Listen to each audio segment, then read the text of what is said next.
Rachel Strickland. Good afternoon, Your Honor. And Nicole Ostrapala. Good afternoon, Your Honor. We are joined by our party representative, Taryn Rivera. Good afternoon, Your Honor. Good afternoon. Good afternoon, Your Honor. My name is George Takamroff, and I, alongside my co-counsel, Miss Madeline Whitcraft, Good afternoon, Your Honor. and Mr. Braden Weiss, Good afternoon, Your Honor. Good afternoon. have the pleasure of representing Miss Charlie Martin in today's proceedings.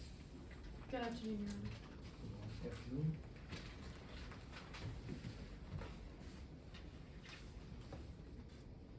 The prosecution may proceed. Yes, we have some housekeeping matters to address. We have a bench book with relevant case law, evidence forms, and other documents along the pretrial script and special instructions. Permission to approach and tender. Please.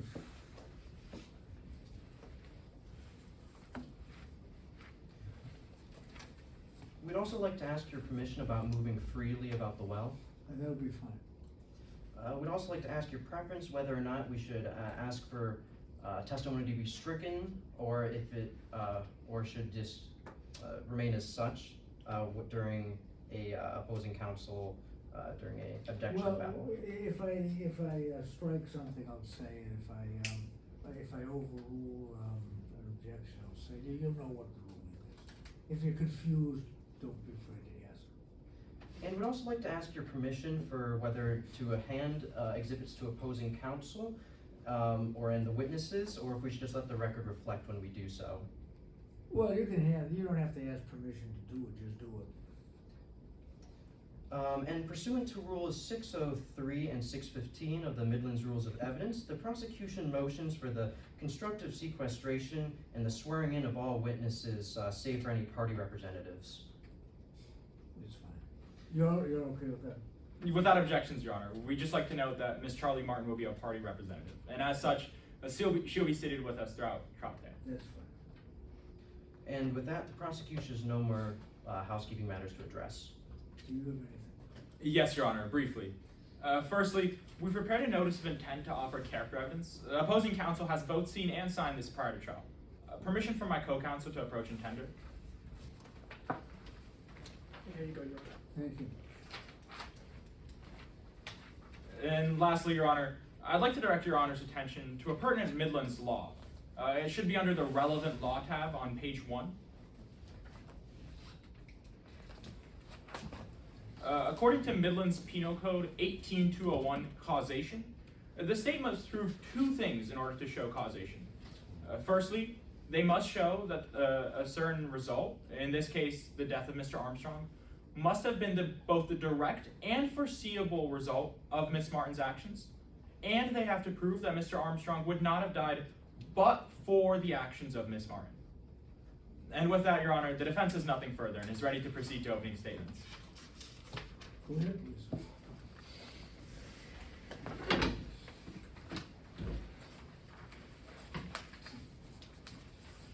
Could you just, when you just identify yourself once more when you come up here, please? Of course, Your Honor. Good afternoon. My name is Rachel Strickland. I'm on the prosecution. May I proceed? You may. Your Honor, opposing counsel, members of the jury, may it please the court. She poisoned for payback. April 6th, 2025. It was the morning of the filming of the hit game show, The Saboteurs. It was one of the most climactic and highly anticipated episodes in all of reality history. Now, famed contestant and competitor Rob Armstrong was getting ready to dive into the final leg of an underwater diving challenge. Mr. Armstrong put on his mask, dove into the water, confident as ever that he would prevail. And he was never seen alive again. Dead. Drowned. Because before entering the water, Mr. Armstrong was poisoned. The mask that he would wear that was meant to save his life was poisoned by the defendant. This was no accidental drowning. She poisoned for payback. Now, 5 years ago, the defendant, Miss Charlie Martin, and Rob Armstrong were actually allies on season 2 of the show.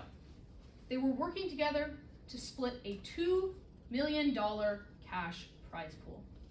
Now, Mr. Armstrong was clever. He knew how to play the game, and so he played her.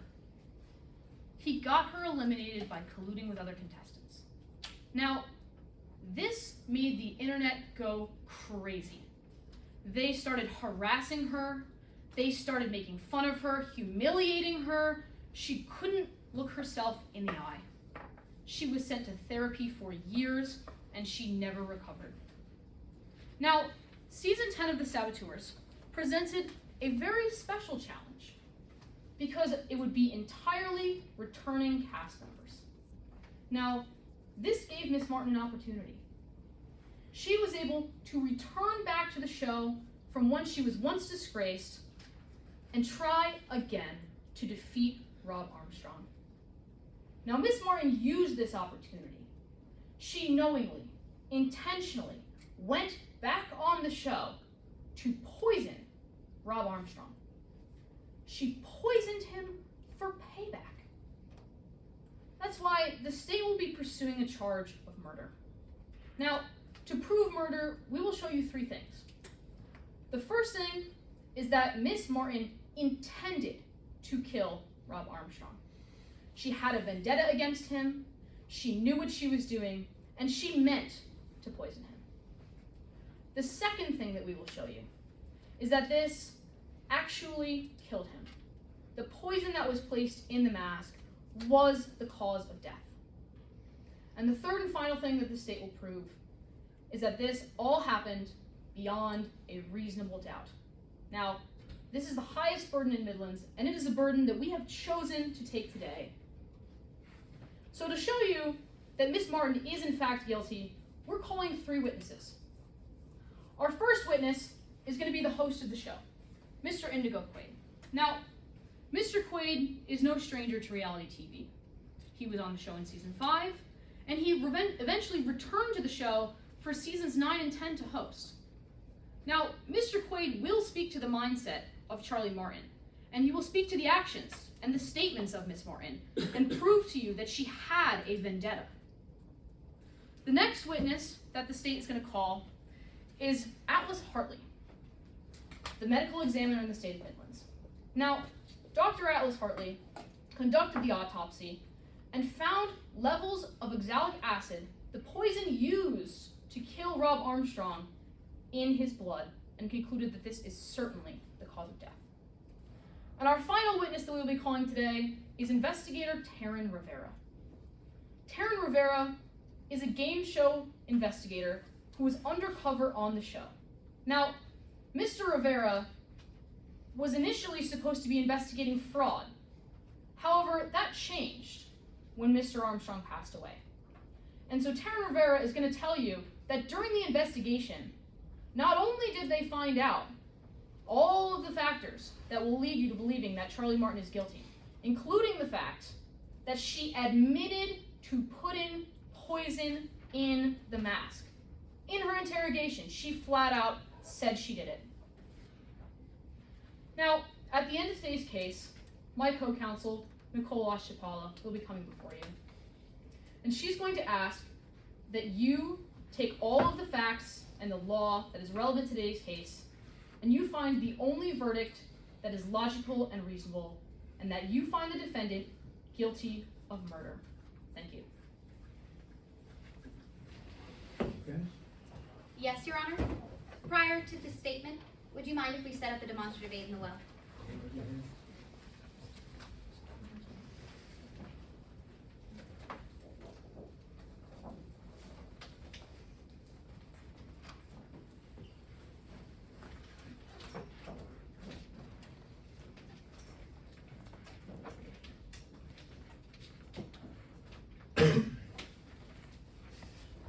Your Honor, permission to reposition myself as closing statement attorney to see the demonstrative? Certainly. Thank you.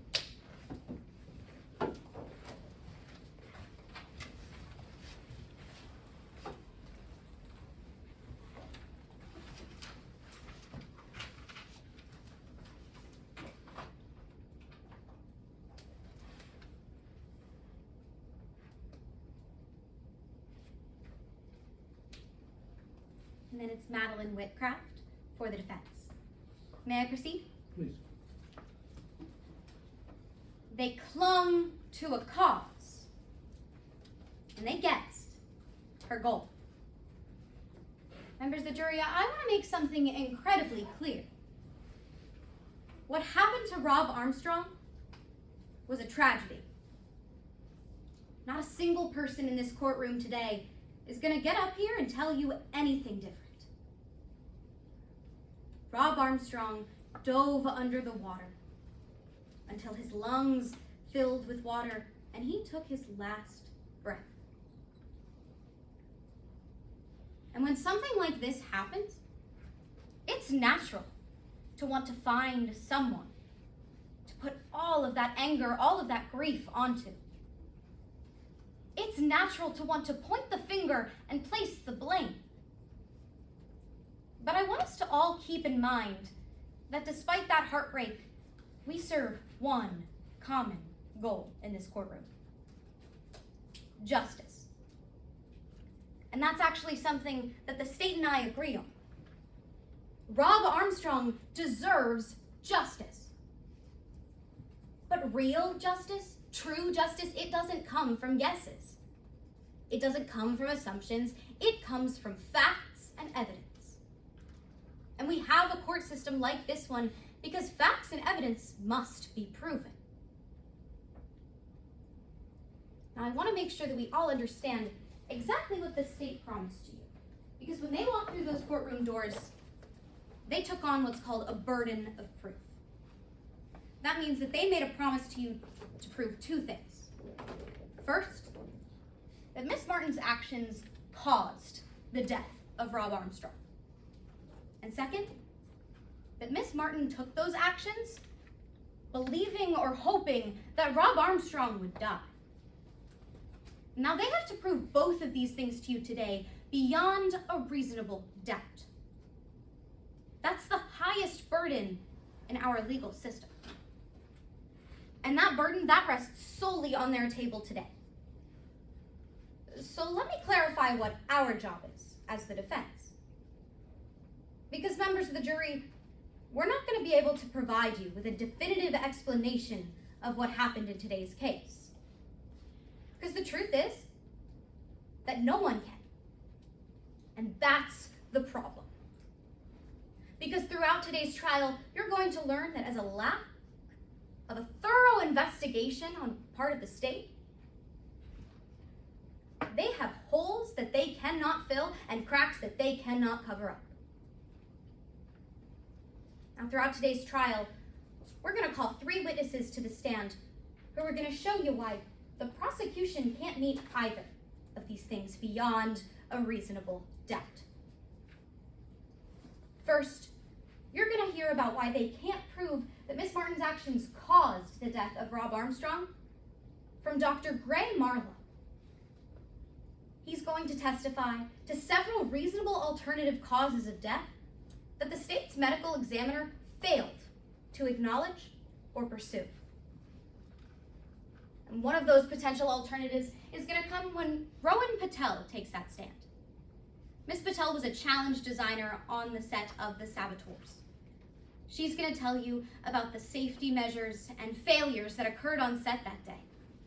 And through her testimony, you're going to find out that safety was an afterthought at best. Finally, you're going to hear from the only person who can tell you what was going on in Charlie Martin's mind. Miss Martin herself. Now, Miss Martin's not going to hide the truth from you today. She'll tell you that she put a pinch of that powder in Rob Armstrong's mask.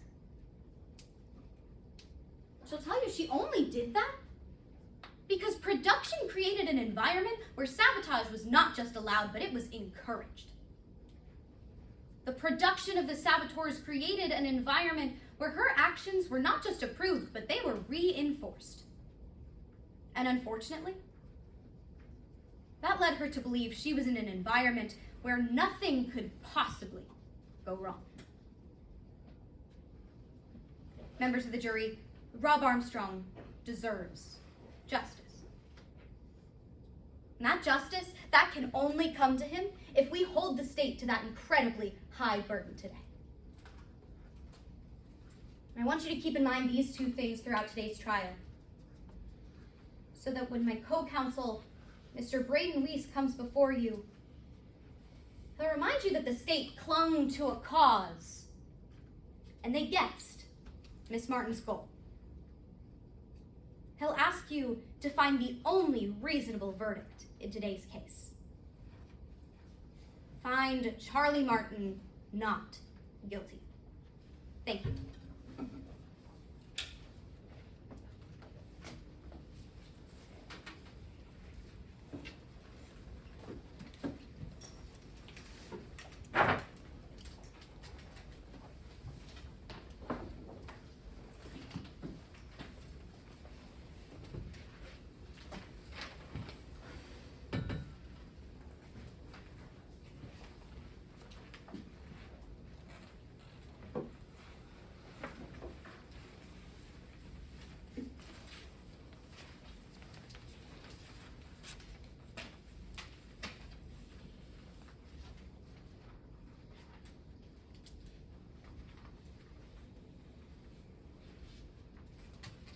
Your Honor, the prosecution is ready to begin its case in chief.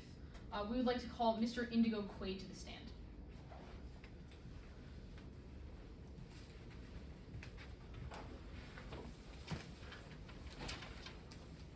May I proceed? You may. Good afternoon. Would you please introduce yourself to the court? Good afternoon. If you have not seen my face plastered on your TV screen, I am Indigo Quaid, or as my fans would like to say, the host with the most. Would you tell the court what you do for a living, Mr. Quaid? Oh, absolutely. See, ever since I was a little boy, I've always wanted to be on the American television. So I started out doing some commercials, some movies, and that all changed one night when I walked in on my mother watching an episode of Survivor. That's when I saw him, Jeff Probst. As soon as I laid eyes on him, I saw how much of an alpha male he was. I mean, he had this charisma, this confidence, this jawlines that could cut diamonds. I knew I wanted to be just like him, so I transitioned into reality TV and landed my first show on The Saboteurs. And how long have you been associated with the Saboteurs? 3 fantastic seasons. In my early days, right before I turned 18, I auditioned for the show, and I was able to get on season 5. Now, obviously the fans loved me so much that they invited me back to be the host for seasons 9 and 10. And just like that, my dream came true. Mr. Quaid, do you know why you're here in court today? Yes, I do. Unfortunately, one of our most beloved contestants, a man named Rob Armstrong, he died during a challenge, and another contestant named Charlie Martin was arrested for his murder. Now, Mr. Quaid, if you could, would you be able to point out Miss Martin in the courtroom here today? Of course. She's the lady over there in the lovely black sweater and white shirt. Lovely. Would the record reflect that the witness has correctly identified the defendant? Now, Mr. Quaid, could you explain to the members of the jury how this show, The Saboteurs, worked? Oh, absolutely. No, it's very similar to Mr. Probst's Survivor, but we have our own little unique twist. So these competitors, they compete in these physical challenges to avoid elimination. However, we have 3 contestants called the Saboteurs, whose job it is to sabotage the challenges and sow chaos amongst the group. To avoid being voted out, they have to be very discreet, like my second nose job. And now, this is the 10th season. Is there anything special about this season? There is. You see, I had the amazing idea to make it our all-star season. So because the fans loved my return to the show so much, we made it so that every cast member was a returner from previous seasons. We saw the revival of the most bitter rivalries on the show, including Charlie and Rob. Now, wait a second, Mr. Quaid. You just mentioned a rivalry between Rob Armstrong and Charlie Martin. Can you tell us about that? Absolutely. See, Charlie and Rob were saboteurs together on season 2 of the show, which was my personal favorite to rewatch. And they were doing great, as they were set to win the $1 million prize pool together, but during one of the last challenges, Rob actually betrayed Charlie in a very, very humiliating way, and it was broadcasted all on television. Charlie lost out on the $1 million and was humiliated for the entire internet.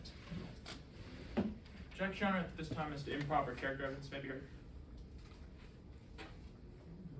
Could you respond? Would opposing counsel please clarify which character evidence they're objecting to? Yes, Your Honor. At this time, we're objecting to the character trait of being humiliated. In this case, opposing counsel is bringing up an instance that occurred 5 years ago.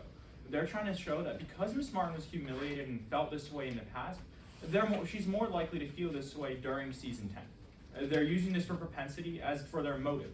As such, it's inadmissible. Your Honor, may I respond on those grounds?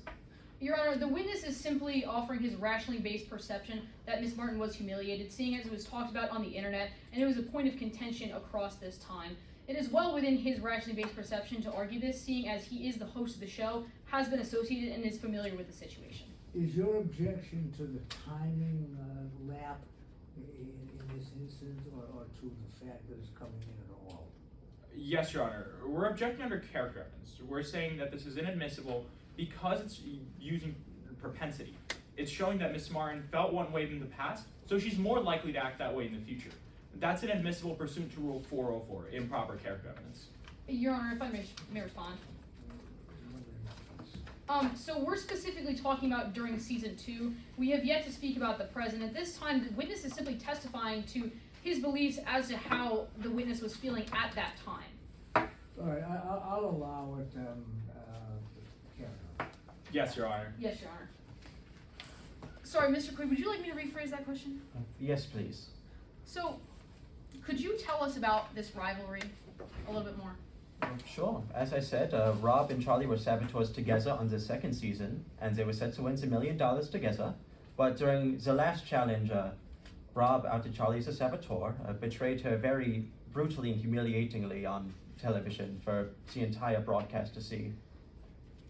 Now, Mr. Quaid, do you know if these two characters were coming back for season 10? Yes. As it was our all-star season, and they were two of our biggest all-stars, we wanted them both back.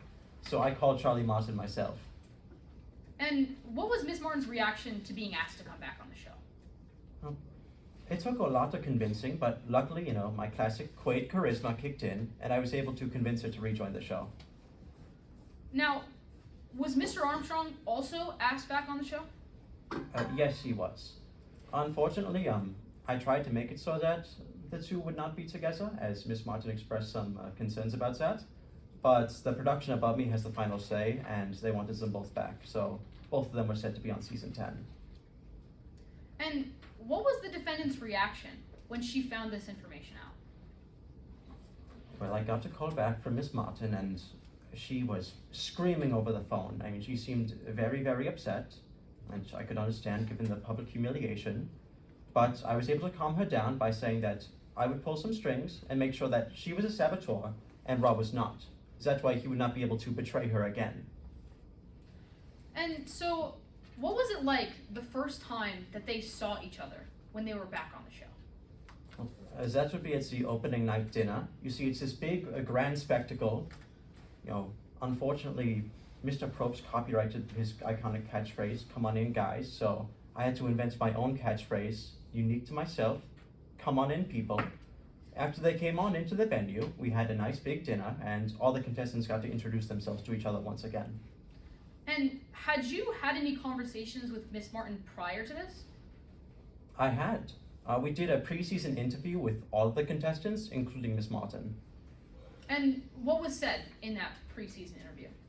Well, at first it was your standard Q&A, talking about what she planned to do on the show, how she's been since she's last been on the show. Things only took a turn after the cameras were stopped rolling and we were done filming. You see, Charlie kept talking. What did Charlie say? Well, after the cameras were off, like I said, Charlie said, "This time, it's for real. I'm going to make sure Rob bleeds before he goes home in a box." I was very concerned, one, because she had no cameras to act to, and two, because we weren't in a box. Now, what about at the opening dinner you just mentioned? Well, at that opening dinner, we had Rob and Charlie sitting across from each other to build some tension, and Charlie was just glaring daggers at Rob the entire time.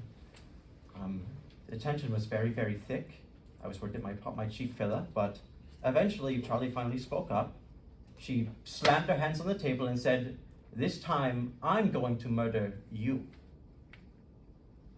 Now, Mr. Quaid, I'd like to move on. You mentioned that Miss Martin was a saboteur again on this season. What does that entail? Well, as I mentioned, the saboteurs have the unique role to sabotage other people. They can pick a character or a player of their choosing, do a little thing, put some oil on a balance beam, some Tabasco hot sauce in the food to make the challenges a little bit harder. And in almost every single challenge, Charlie targeted Rob. Could you tell us about some of those sabotages against Rob? Yes. Also, I can't confirm these were explicitly Charlie herself. There were times when Rob's food would come back, tampered in a way that was far beyond what the show allowed. There was another time where his respirator went missing before a diving challenge, and those are just some of the occurrences. And now, was there any way that there could be some unauthorized sabotages? Yes, technically, although the sabotages are for saboteurs, there are no rules against having a non-saboteur sabotage a non-saboteur, but typically production has to approve that, and we very rarely do. Now, Mr. Quaid, I'd like to move on. Could you tell us a little bit about the morning of the filming of episode 9? Absolutely.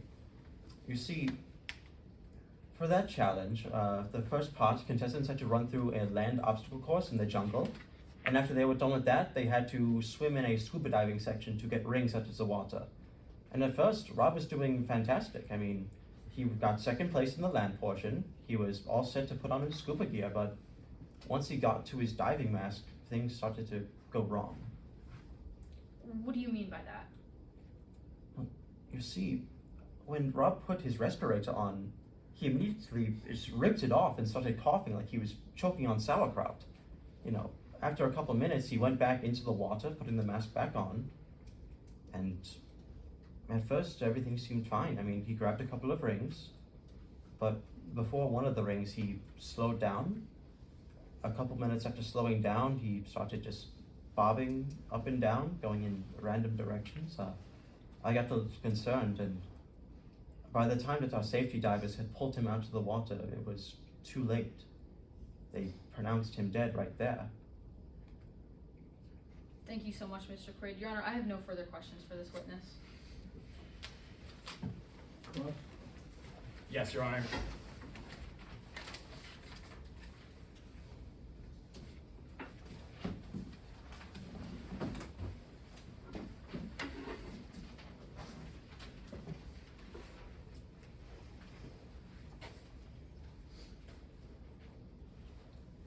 May I proceed, Your Honor? Good afternoon, Mr. Quaid. Good afternoon. Let's start by talking about your experience on reality TV. Because, Mr. Quaid, as you've told us, you were the host of The Saboteurs. I was for seasons 9 and 10. You have experience with the reality TV? I do. But in your opinion, not everything on reality TV is as it seems. That is very true. Sometimes people can play things up, but for the most part, we try to keep it very real on The Saboteurs. Right, you try to keep things real, but Mr. Quaid, on direct examination, you mentioned the word murder, is that right? Yes, that is true. But in The Saboteurs, well, that word has a different meaning, right? Yeah, it has multiple definitions. Sometimes when people are kicked off the show, we do call it murder. So that is one of the definitions. Well, the definition of murder on the show is to be eliminated, is that right? That is true, unless you are Rob Armstrong, I suppose. Right, well, after that, you also believe that scenes can be staged, is that right? They can, but like I said, we try to keep it real on our show. Mr. Quaid, you try to keep it real, but you mentioned on direct examination a scene where Miss Martin said, "This time, I'm going to murder you," is that right? Yes, that is true. But just to be clear, after that happened, a camera operator cursed. Yeah, apparently he had missed the filming of that, and obviously we got to film the entire opening night dinner, so we had to backtrack to when she had first said that and go from there. Right. You had to backtrack, and you made Miss Martin repeat that statement. Yes, we were trying to keep things real. Right, she recomposed herself. She did. She laughed it off. She did. And she redid the shot exactly for the camera. She did. Right. Well, let's talk about why you might have to stage things.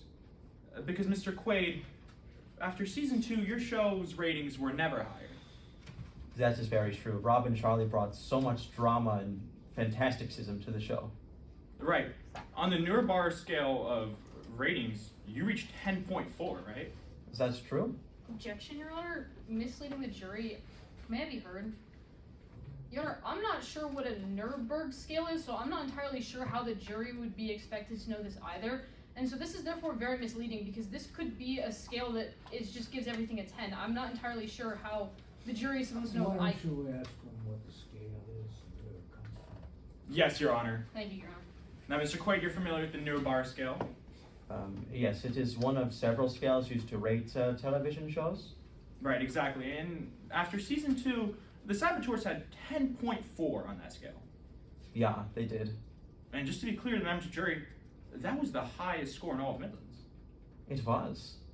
10.4 million. That means that 104 million people watched that episode. Yeah, we were reaching the Mr. Probst levels like Survivor. Right, Mr. Quaid. But after season 2, your ratings started dropping. Yes, seasons 3 and 4 were Objection, weaker. Your Honor. Attorney testifying, he just testified to the fact that the ratings were dropping. He should just ask Mr. Quaid whether or not that's true. Your Honor, I asked the witness a question. The witness just answered. Well, it is cross-examination. Yes, Your Honor. I mean, he's allowed to lead, he's allowed to ask questions like that, so. Yes, Your Honor. After season 2, your ratings were dropping, Mr. Quaid, right? Yeah, seasons 3 and 4 were weaker. Luckily, I was able to pick up the slack a little bit in season 5, and my incredible performance was able to bring us back up to a higher level. Right, but even despite your incredible performance, Mr. Quaid, by season 6, your ratings had dropped to 3.4. Is that right? Yes, that was after I left the show, and they really missed me. Right, I'm sure.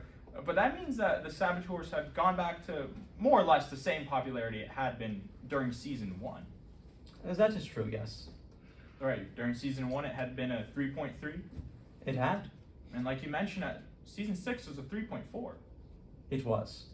So for season 10, you try to spice things up. Oh, certainly. Like I said, I had that genius idea for the All-Star season. Right, you tried to bring back previous competitors. We did, and we were very successful. Right. Let's talk about what you did to get those competitors on the show. Because Mr. Quaid, you lied to Miss Martin about Mr. Armstrong. Yeah, like I said, it was technically inaccurate. I really tried to get them separated so that Miss Martin would be more comfortable, but like I said, production has the final say, so the information that I gave her ended up being incorrect. Well, you lied to her, and then Miss Martin found out. She was, and she was very upset. But after she found out, you told her that Miss K had overruled you. Yeah, like I said, Miss K is a producer, and she has the final say. That was a lie too, wasn't it? Well, there's other members of production, I suppose. I just named Miss K because Charlie was very familiar with her. Well, let's talk about what else you lied about. Because as you mentioned, you love the Saboteurs. I do.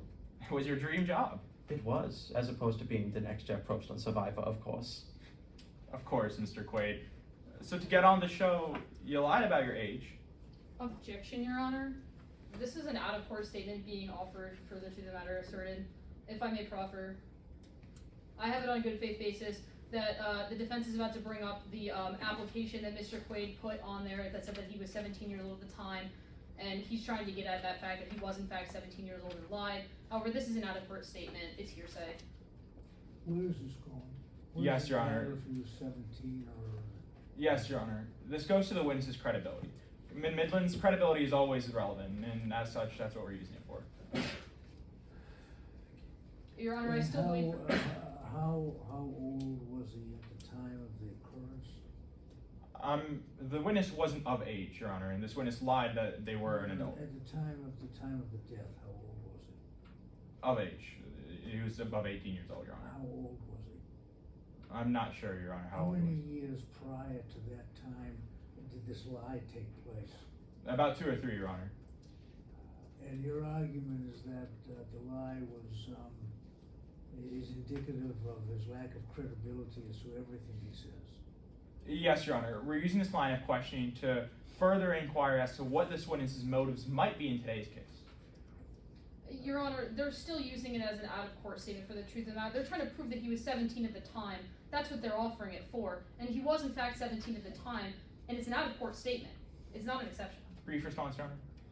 Your Honor, I believe that this witness was 17 at the time was already established on direct examination. That's not a new fact that's just being entered. That was already established by the state during direct examination, and as such, no new information is being laid onto the record. Your Honor, if I may, no it was not. The state simply asked how long ago Mr. Quaid started. They did not bring up the age of Mr. Quaid at the time. I still don't see what his age at that time has to do with this case. Your Honor, it goes to the witness's credibility. If the witness was willing to lie about it, and then lie about, if I may proffer. I think I've heard enough. I think we've had enough about what his age was. There's plenty of reasons he may have lied about his age, none of which have anything to do with what happened. So carry on. Yes, Your Honor. Your Honor. Mr. Quaid, you lied about your background. Yeah, I made a little joke that I was from Malibu. Obviously, I was not from Malibu, and they knew that. Right, but Mr. Quaid, that was still a lie. Well, it was more of a joke than a lie. Well, you also joked about your state of residence? Yes, that is true. So you lied. Yeah, I told the jokes that I was from Malibu, Florida. Well, let's talk about why that might be. Because today, Mr. Quaid, you don't have a job. Not currently, so I'm getting into a very brand new form of media, being a book writer. Right, you're being a book writer, and you're writing a book right now, actually. I am. It's a 100-page anthology of my entire life. Including this trial? Including this trial. This will probably be chapter 99 to 100 of 100. Right, Mr. Quaid. And right now, you're waiting for that final verdict to come in before you finish that book. That is true. My life has to continue progressing before I finish a book about my life. Right, and as you mentioned, that'll be your last chapter. You want your last chapter to be as exciting as possible. With a life like mine, it already is, but I hope that everything comes out well. Right. Thank you, Mr. Quaid. I have no further questions, Your Honor. Your Honor, I have no redirect. I simply ask that my witness be excused.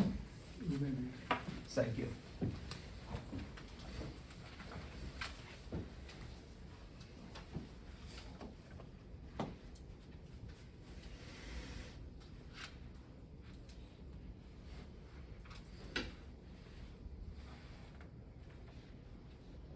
Next witness.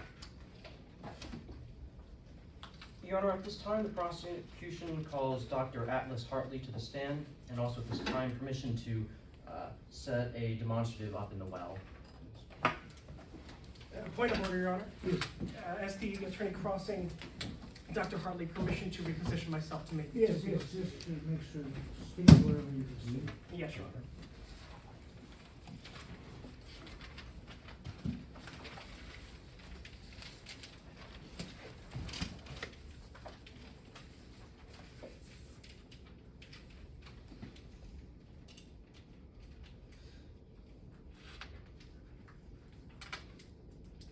This will be a moment, Your Honor.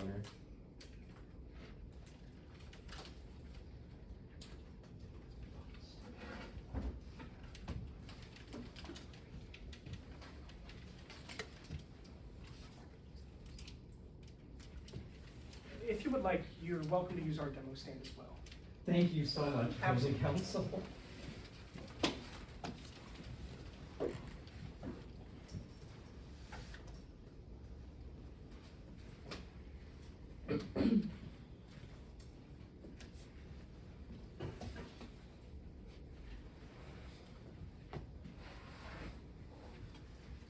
Please introduce yourself to the court.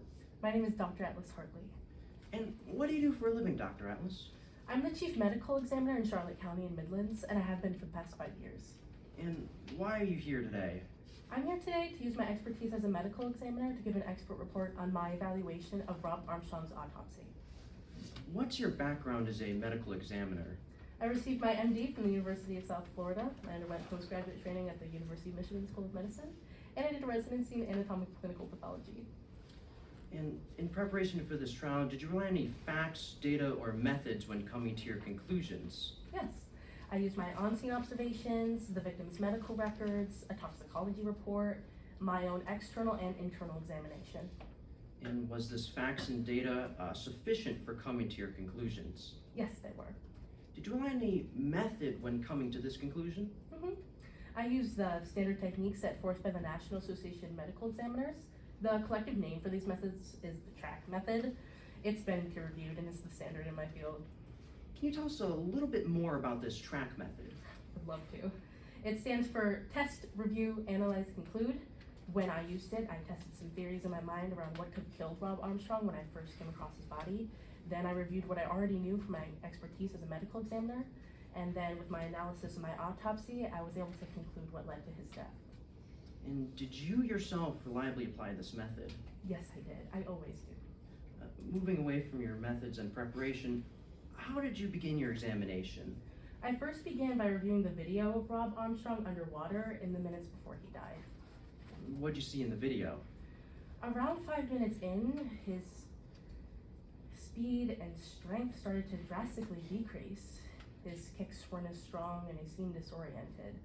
This was odd to say the least, and after my autopsy, I was able to conclude that this was a sign of poisoning. And what type of poisoning exactly? Specifically, oxalic acid poisoning. Sounds complicated, but basically it's the ingestion of a compound called oxalate. It's commonly found in stuff like floor cleaner. It's detrimental to the human body and can be fatal in small doses. And what exactly happens when oxalic acid enters the human body? Let's say oxalic acid enters the body through your mouth, for example. It will burn and scar your throat before hindering your breathing so much it hurts to even inhale. After that, it'll be absorbed by your bloodstream where it wreaks havoc on your vital organs. Moving back to earlier about poisoning, did Rob Armstrong exhibit any symptoms of poisoning? Yes, specifically when inhaled, symptoms can include coughing, shortness of breath, in particularly bad cases, damage to the lung, kidney, and nervous system. These symptoms can manifest in the form of chemical burns, muscle weakness, and hypoxia. What exactly is hypoxia? Oh, it's the fancy medical term for oxygen deprivation. And did Armstrong exhibit the symptoms of hypoxia? Yes, the signs for hypoxia in divers specifically are well studied, and it's evident that Armstrong exhibited these signs: weakness, confusion, panic, disorientation.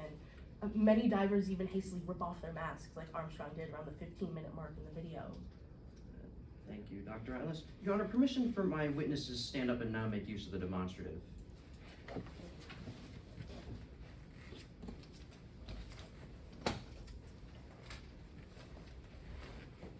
you go, Doctor.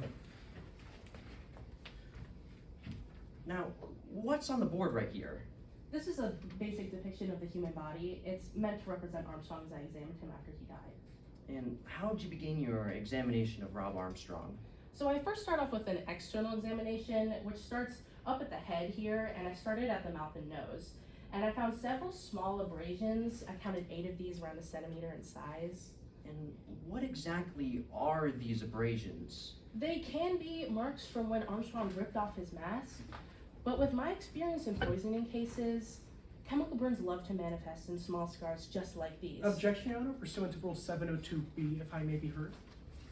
Yes, Your Honor, we have it on a good faith basis that this witness did not perform the toxicological tests on those specific chemical burns, like she did for the burns on the internal, inside Mr. Armstrong's body. As such, she has insufficient facts and data to conclude that those chemical burns, or that those small abrasions were the result of chemical burns. Does she have the expertise to opine on this subject? Your Honor, she would have the expertise to opine on this subject if she had performed the testing on those chemical burns like she did, or on those small abrasions like she did for the ones inside of Mr. Armstrong's body. Because she didn't perform those tests, she doesn't have the sufficient facts and data to come to this conclusion despite her educational background. I believe you can inquire in cross-examination as to that. You might want to establish her expertise in the area, but I'll let you carry on at least for the moment. Yes, Your Honor. Let me re-ask the question here, Dr. Atlas. What exactly are these abrasions? Based on my extensive experience in poisoning cases specifically, these are highly likely to be chemical burns. And what'd you do next? Then I moved on to my internal examination, and I saw more scars similar to the ones on the inside of his mouth. And what did this stand out to you as? This stood out to me as a sign of chemical inhalation. And did you see any other further signs of chemical inhalation in your examination? Yes, when I moved down further to his throat, it was extremely red and raw. There were signs of inflammation and irritation, and not the type I see in a simple drowning case. The signs in the throat, did you see any other further signs of chemical inhalation? Yes, when I moved down once again, down into his lungs, I found traces of oxalic acid there. This suggests to me that the oxalic acid was in a powderized form and then further inhaled. And did you see anything else unusual in your examination of Mr. Armstrong? When I went to examine his kidneys, I noticed that they had a peculiar color to them, and it's not one I see too often, so I couldn't be sure what it was, so I ran a blood panel just to be sure. And what showed up on this blood panel? When it comes to blood acidity, on the pH scale at least, the lower the number, the higher the acidity. So if you look at the pH scale, the body likes to stay right here in the middle at 7.4. When Armstrong's toxicology report came back, he was down here at 7.1. This drastic of a change. Objection, Your Honor, pursuant to Rule 1002, if I may be heard. Yes, Your Honor, for this witness to reference the results of the toxicological reports without entering into evidence is improper pursuant to Rule 1002. This is an exhibit in this case that opposing counsel can attempt to enter on this witness, but they're not allowed to reference it without doing so. Do you plan to introduce this into evidence? Your Honor, Dr. Atlas Hartley created this toxicology report. The contents of such is something that she can testify to, as is based off of a rationally based something that she has extensively reviewed and she is knowledgeable about. Although, if you would like, we can enter Exhibit 4 into evidence as well.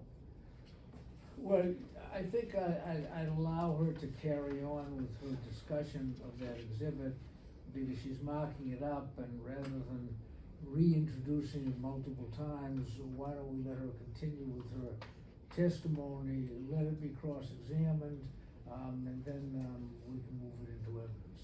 Yes, Your Honor. Let me re-ask the question. So, what exactly showed up on the toxicology report? So like I stated, the body likes to stay at 7.4 and does not like to budge. So when his toxicology report came back and his pH level was 7.1, I knew that this was just such a drastic change that the human body just can't handle. And do you know why exactly his blood was so acidic? Based on the examination of his kidneys, it's evident that oxalic acid had entered his bloodstream at this point. This would have skyrocketed his acid levels. And do you know exactly how much oxalic acid was inside his body? My professional estimate is 1 to 1.75 grams worth of oxalic acid. And Dr. Atlas, in your expert conclusion, how exactly did Rob Armstrong die? His primary cause of death was drowning. This was caused due to oxalic acid poisoning, which caused disorientation and hypoxia underwater, which caused him to drown. Thank you, Dr. Atlas. Your Honor, I have no further questions for this witness and ask that she allowed to sit back down from the demonstrative. Please. Would opposing counsel like this to remain up, or should I move it aside? You can leave it up.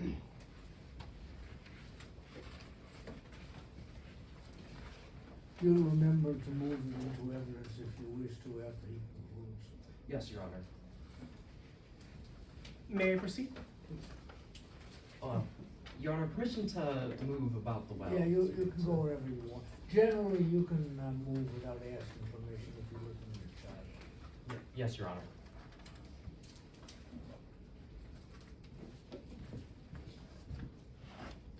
Good afternoon. Good afternoon.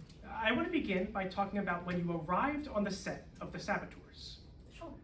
When you arrived, you were walked through the time leading up to Rob Armstrong's death by one of the producers. Yes, Riley Kay. That's right, and Miss Kay told you that Rob Armstrong had been competing in a multi-phase obstacle course.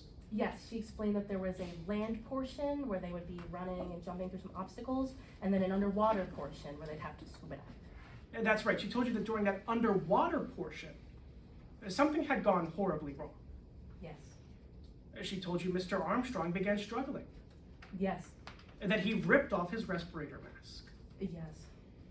And you reviewed the footage of Mr. Armstrong's death later on. I did. And everything that Miss Kay told you lined up perfectly with that footage. Yes, they did. But there was one thing that Riley Kay wasn't very forthcoming with you about. Yeah, I noticed that the safety divers that Miss Kay had mentioned didn't appear in the video until quite later, and she wouldn't give me a specific time on when, and I was trying to look through the video, but it took quite a while.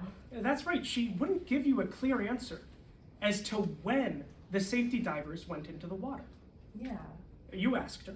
I did. She was vague about it. Yeah, she just kept shrugging her shoulders. So she was able to recount everything else perfectly. But she wouldn't tell you when the safety divers went in to save Rob Armstrong? I guess she figured I would see it in the video, maybe? Well, I want to talk about why she might not have told you that. Because sitting here today, you know exactly when those safety divers went in. Yes, a 15-minute mark. That's because you watched the video of Mr. Armstrong's death. Yes. And you took notes while you watched that. Yes. You'd recognize those notes if I showed them to you today? I would.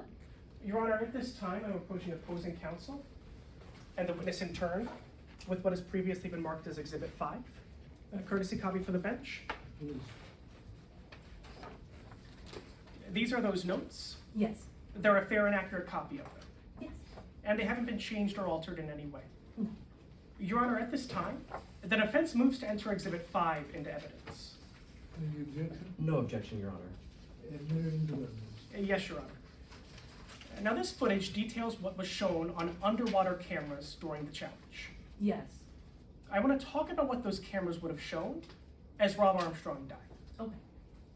At the 4.5-minute mark, Rob Armstrong begins noticeably struggling.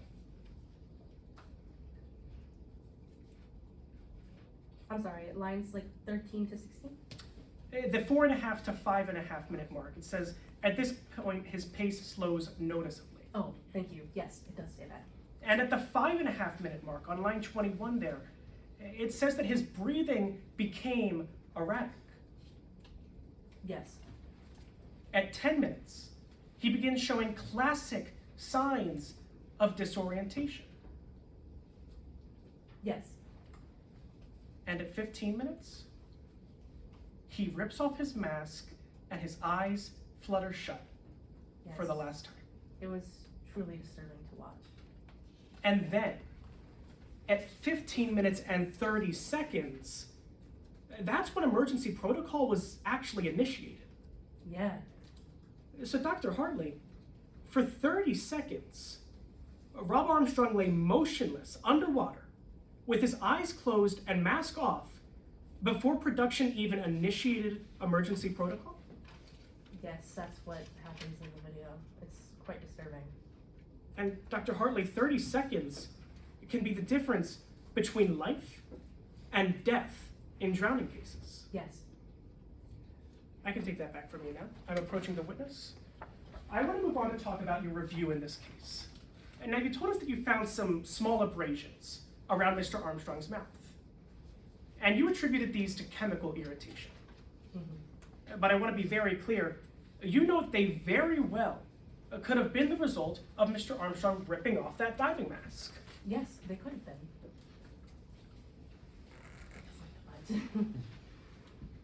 And then you moved on to the trachea. Yes. And you told us you found some irritation. Some extreme signs of irritation and inflammation, yes. Is it your testimony today that the irritation you noticed was extreme? It was to a high degree, I will rephrase. No, Dr. Hartley, it was incredibly subtle. It was quite evident, I believe. Dr. Hartley, that irritation was incredibly subtle. I wouldn't say it was. Is it your testimony today that that irritation was not incredibly subtle? Yes, Now, Dr. Hartley, you remember writing a report for this case. I did. And you recognize that report if I showed it to you today? Okay.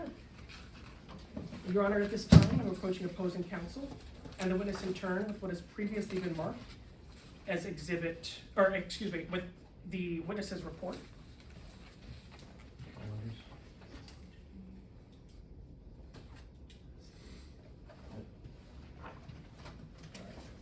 And now, Dr. Hartley, I want you to take a look at this. This is your report. If you can turn to the back page there. That's your signature? Yes. And now, Dr. Hartley, if you can turn to line 73. I'm there. You say, and if you can read quietly as I read aloud, most medical examiners would not have seen these subtle signs of irritation. Did I read that correctly? Yes, so what I meant here is that your average medical examiner wouldn't. I have extensive experience in poisoning cases, so it stood out to me. That's a yes to my question. I read that correctly. Oh, yes. Thank you. I'm now approaching the witness with her report. Now, Dr. Hartley, to be clear for the members of the jury, the irritation in Mr. Armstrong's trachea was incredibly subtle. To your average medical examiner, I would say so. In fact, you don't even believe other medical examiners would have even attributed it to chemical inhalation. I would doubt it. And you know that Mr. Armstrong was suffering from allergies when he died. Yes, he had a mild cat allergy. And that presented as hay fever? Yeah. A disease that causes respiratory irritation. Mildly, yeah. I want to move on to the next step. You looked at Mr. Armstrong's kidneys. Yes. And you told us that you found some oxalate crystals in his kidneys. Yes.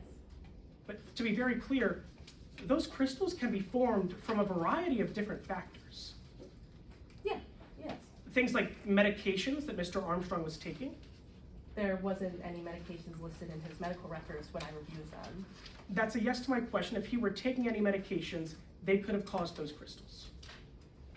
Yes. Underlying medical conditions, whether diagnosed or undiagnosed. I suppose. Kidney stones can also cause those crystals. Well, they are those crystals, but there are certain proliferation, which is just the structure. So, yes, but no. Finally, I want to move on to your conclusions in today's case. Now, you told us on direct examination that you estimate that Mr. Armstrong inhaled between 1 and 1.75 grams of oxalic acid. That is correct. And now, to be very clear, that's just an estimate. It is. It's my professional estimate, yes. And it was such a small amount that you don't even believe that Mr. Armstrong died from oxalic acid poisoning. I believe it's what contributed to his death. It was not his primary cause of death. That's right, because his primary cause of death was hypoxia. Drowning, but caused by hypoxia, so yes. And yet again, numerous different things can cause hypoxia. Yes. Things like exhaustion, Yes. dehydration, Yes. CO2 retention in his respirator mask. Yes. Yes. So to be very clear, that estimate that you told us about earlier, it's not a conclusion you can come to with any degree of scientific certainty. I wouldn't say I came to that conclusion without any scientific degree of certainty. Based on everything I examined is how I came to that conclusion, not one single piece. Dr. Hartley, that's a yes to my question, that you can't come to Objection rule under 403, Your Honor, may I be heard? Go ahead. Give me a moment, sorry. I feel like that this, the questions by opposing counsel are prejudicing the jury about Dr. Atlas's conclusions here. This line of questioning about whether or not it is scientific or not is substantially more prejudicial than it is probative. Dr. Atlas has already laid under the record their extensive medical background. They've gone through the step-by-steps of their examination, and this line of questioning is far more prejudicial than it is probative. Well, how is it prejudicial? As the opposing counsel is stating that that Dr. Atlas's conclusions are not scientific in any way, whereas of course they are. Dr. Atlas has done a full autopsy and a toxicology. They've come to an estimate of 1 to 1.75 grams. Although there is a margin of error within that number, it is still a scientific conclusion. May I respond, Your Honor? Yes. Yes, Your Honor. In order for something to be excluded under Rule 403, the evidence must be substantially more prejudicial than it is probative. In this case, the probative value of the testimony I'm eliciting is that Dr. Hartley did not come to a conclusion by a scientific degree of certainty, whereas she did with other conclusions contained within her report. That difference is notable in this case because it could change the cause of death. That's the probative value in this case, and there's no prejudicial value in examining the certainty with which this witness came to their conclusions.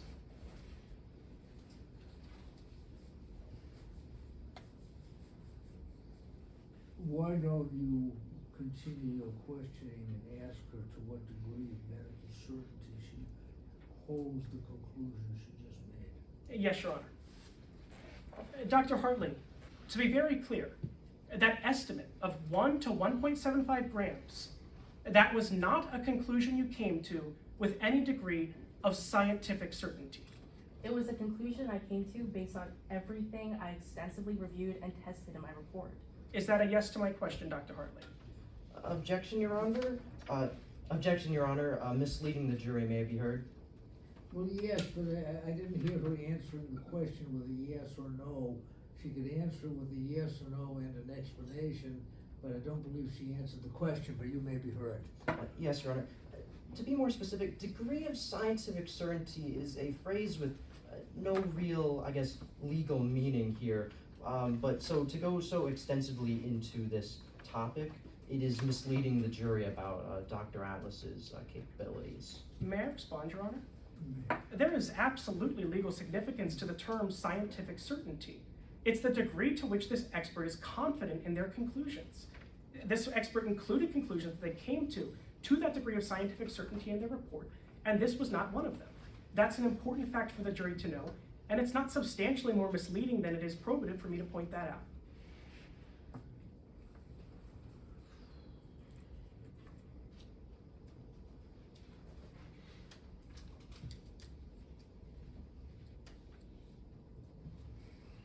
I'm going to allow it to stay in, subject to further amplification by counsel on redirect. Yes, Your Honor. Can you ask me it again? Absolutely, Dr. Hartley. The conclusion of 1 to 1.75 grams is not one you can come to with any degree of scientific certainty. It is not. And if that estimate is just a little bit too high, that could change what caused Mr. Armstrong's hypoxia. Yes. Thank you, Dr. Hartley. I have nothing further, Your Honor. Counsel? Your Honor, I'd just like to confer with my timekeepers how much time is left. We have 8 minutes and 28 seconds. Your Honor, I have no intention for a redirect. I just asked for my witness to return to her seat and then to take down this demonstrative. Thank you. Where would opposing counsel like their stand back? Put it right over here. Thank you. Sorry.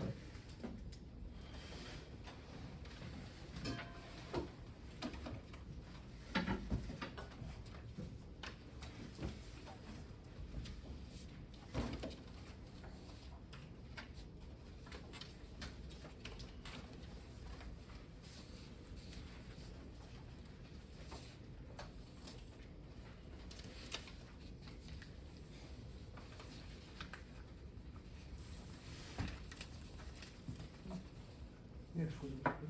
Prosecution calls Officer Taryn Rivera to the stand. Good afternoon, Your Honor.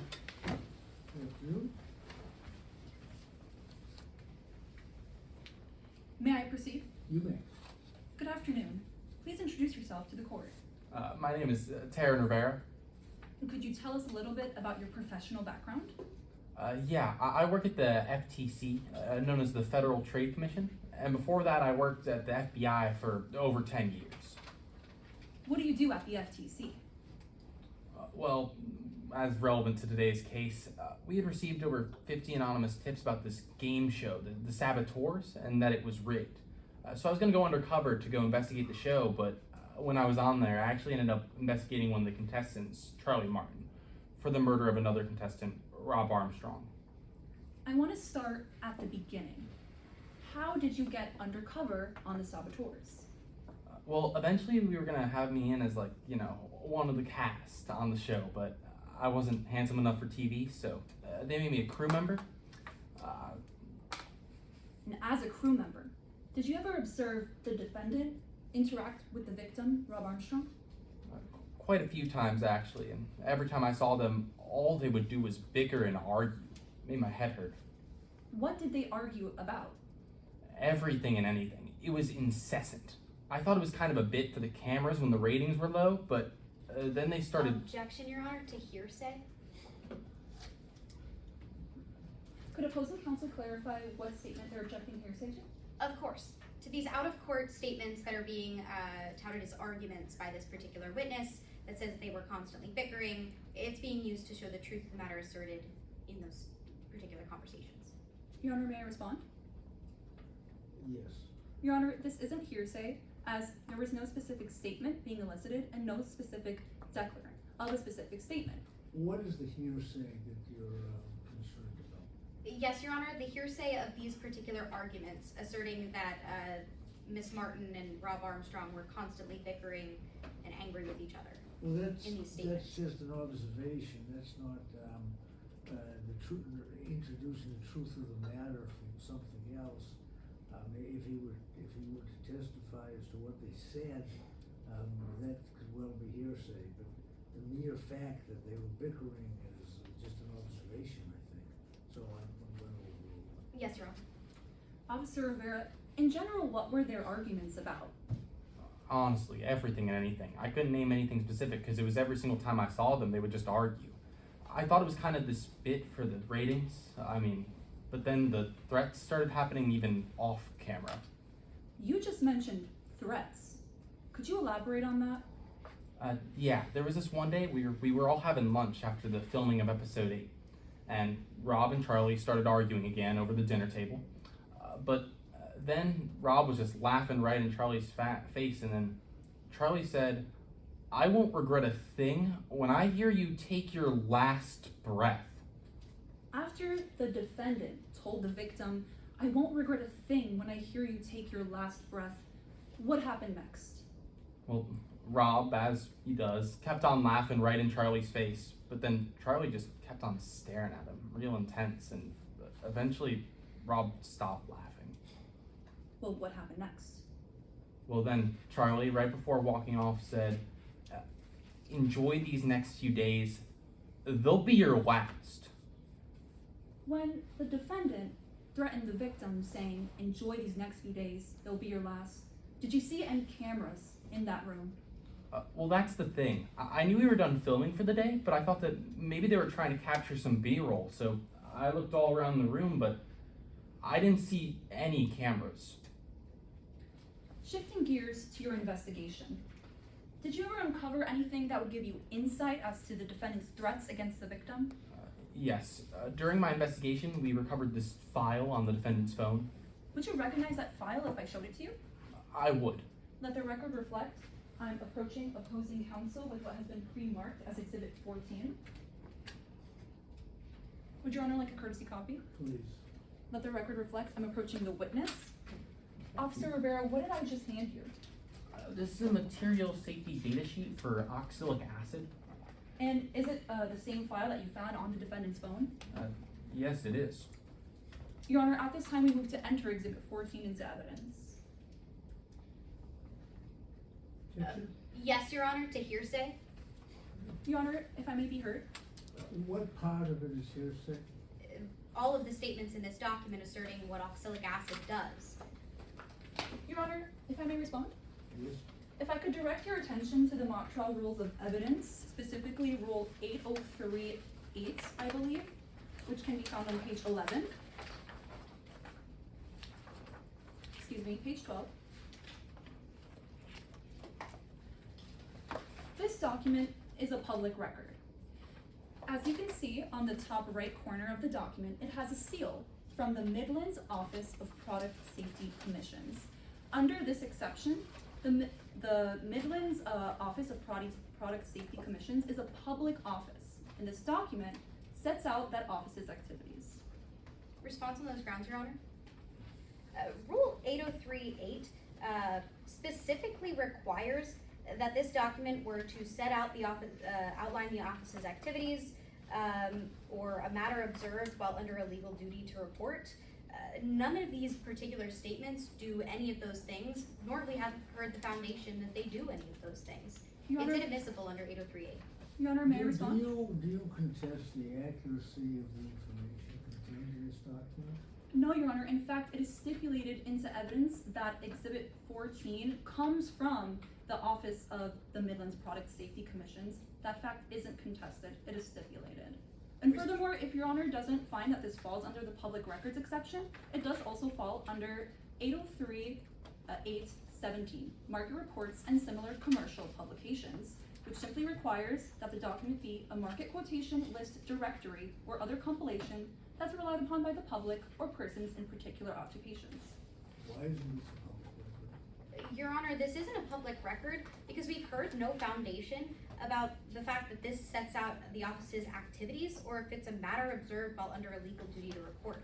They haven't laid that foundation in court today. While we do agree that it comes from this particular office, it doesn't do either of the things that are allowed under 803.8. Your Honor, may I respond? Yes.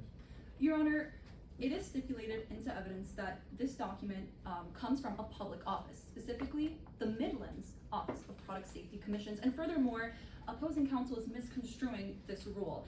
This rule, the three prongs are not and prongs, they're or prongs. So as long as the document satisfies at least one prong, which it does, it sets out the office's activities, it meets this exception. Response, Your Honor?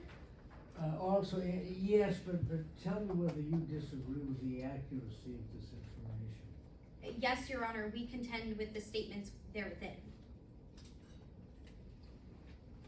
I'm sorry, which portion do you find inaccurate? Your Honor, the information that's contained on that document are out-of-court statements being used for the truth of the matter asserted, and this particular witness is an investigator. He cannot verify the accuracy of the information on that document, therefore it remains an out-of-court statement being used to assert the state's entire case in chief. Well, I think I'm going to allow it in as an official governmental record. Yes, Your Honor. You can, of course, challenge the accuracy of that. Yes, Your Honor. Officer Rivera, looking at this file that was found on the defendant's phone, what does it generally outline about the hazards of oxalic acid? Well, it tells you that it's pretty dangerous and that you need to handle caution when handling it, and that it's pretty toxic. Does it mention anything about fatality? Yeah, it actually does. Your Honor, permission to retrieve the exhibit from the witness? Yes. Permission to tender to the jury? Yes. You mentioned finding this file on the defendant's phone. Did you find anything else? Well, yeah, actually an analysis of the metadata of that document from the forensic technicians team showed that it was downloaded on January 8th at 9:46 a.m. And did you look into any text messages on the defendant's phone? Yeah, we found a couple of string of text messages on the same phone. Would you recognize that string of messages if I showed it to you? I would. Let the record reflect I'm approaching opposing counsel with what has been pre-marked as Exhibit 18A and 18D. Would Your Honor like a courtesy copy? Please. Let the record reflect I'm approaching the witness. Officer Rivera, what are you looking at? This is a string of text messages between someone named Riley Kay and Charlie Martin. And do 18A and 18D appear to be in the same condition as when you last saw them? Yeah, they do. Your Honor, at this time we move to enter Exhibit 18A and 18D into evidence. Your Honor, we would be okay with admitting this into evidence with a limiting instruction to constructively redact the statements of Riley Kay, which are out-of-court statements. Your Honor, we are amenable to that. So ordered. Officer Rivera, looking at these text messages, what does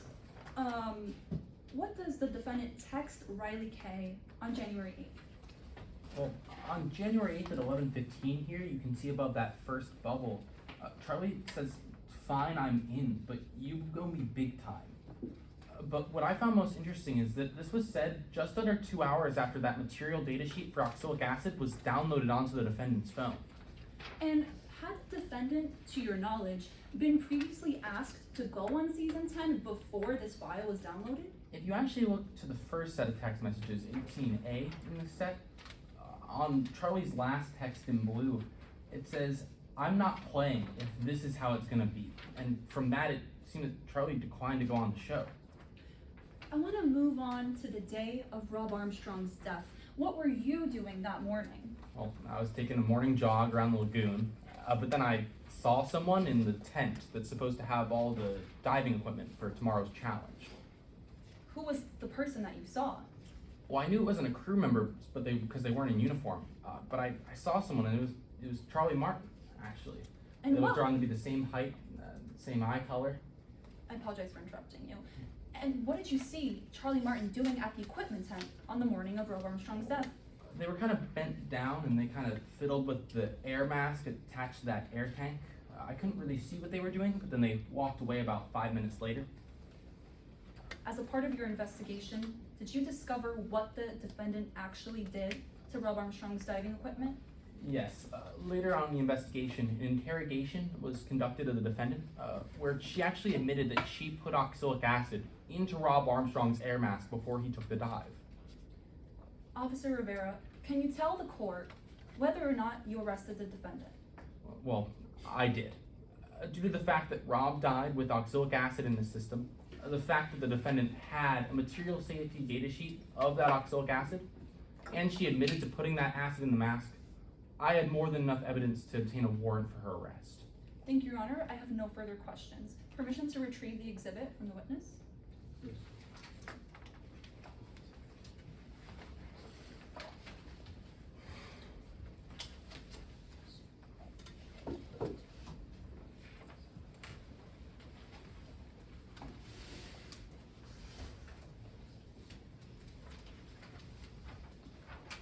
May I proceed? You may. Good afternoon. Good afternoon. I want to start with talking about your background in today's case. Because like I said, you currently work for the FTC, right? Yeah, the Federal Trade Commission, where I handle game show crimes. Exactly, you handle game show and business mishaps. Yeah, there's a lot of fun cases there. One time I went onto the Wheel of Fortune and I actually found out it's an ellipse. I'm sure there are a lot of fun cases, but none of those cases involve murder. Well, no, not the FTC. It's not what the FTC handles. So then let's look at your background in the FBI. Because you said you worked there for 10 years, right? I did, yes, in the white-collar crime division. Exactly. To be clear, that's things like gambling, money laundering, the like. Yeah, that's the majority of the cases I handled. Right, so you've never worked a murder investigation. Although I've never investigated a murder myself, I've been properly trained by the FBI to handle an investigation if it ever came my way. That's yes to my question. You've never handled a murder investigation. No, I have not. So today, this is your first murder investigation. That's what that would make it. And to be clear, you're here testifying on behalf of the police department's investigation, right? Yes, as I'm the one who conducted that investigation and headed it. Well, you were the lead investigator, right? Yes, I was. Exactly, but you didn't collect all the evidence. Well, no, usually the head investigator doesn't collect every piece of evidence in the case. All right, well, when you first got on set, you said you were there to investigate some wrongdoing with production, right? Yeah, that's when I was initially undercover as a crew member, and I watched the events, of the series, but once Rob Armstrong died, my role immediately shifted to investigating that. Right, well, I want to talk about your investigation prior to Rob Armstrong's death. Because you were there because you'd gotten anonymous tips that production was willing to do some illegal things to get what they wanted. We've gotten around 50 anonymous tips that this game show might be rigged. We can't say exactly what those are because they're anonymous and, they're a bit confidential. Right, but that's why you were there initially. Yes, it was. So I want to talk about what you looked into with production. Because immediately, you had your eye on production, right? Well, yeah, given I was there to kind of investigate if they were rigging the game show, my eye was immediately on the producers to see if they were rigging anything. Exactly, and you noticed that the producers were a little odd with Miss Martin, right? Yeah, specifically Riley Kay seemed pretty close to Martin and seemed to really be rooting for them. You noticed that Miss Martin was shaky, right? When she was talking to this producer? I'm not sure on which occasion you're talking about. In general, you noticed that Miss Martin appeared shaky when speaking with this producer. Yeah, a little bit. You noted that you thought she seemed uncomfortable. Yeah. Seemed to you like she looked nervous. Yeah, I mean, I can't say if she was, but it looked kind of like that. Right, but it looked to you like Miss Martin was nervous around production. Yeah, a little. Well, then I want to talk about what you did with your investigation. Because you'd agree with me, like you said you were trained in murder investigations. Yeah, everyone as a part of the onboarding for like the FBI, we all get training in all fields, regardless of where we're put eventually. So I was trained to handle murder investigations. But you'd agree with me it's pretty standard in any investigation to take some notes, right? Yeah, pretty standard practice. You'd agree with me it's pretty standard to get some photos? Yeah. You'd agree with me it's pretty standard to get some video evidence? Yeah, but unfortunately in this case, a lot of it was destroyed. I promise we'll get there. But you specifically, you didn't take any of those things throughout today's case. Well, I took a couple personal notes while I was investigating. You took some personal notes. Objection to Rule 403 may be heard. Your Honor, opposing counsel asked my witness whether or not he didn't collect any video evidence, but this significantly misleads the jury, as he just testified that that evidence was actually destroyed. Therefore, opposing counsel is misleading the jury to believe that my witness was an incompetent investigator. Response.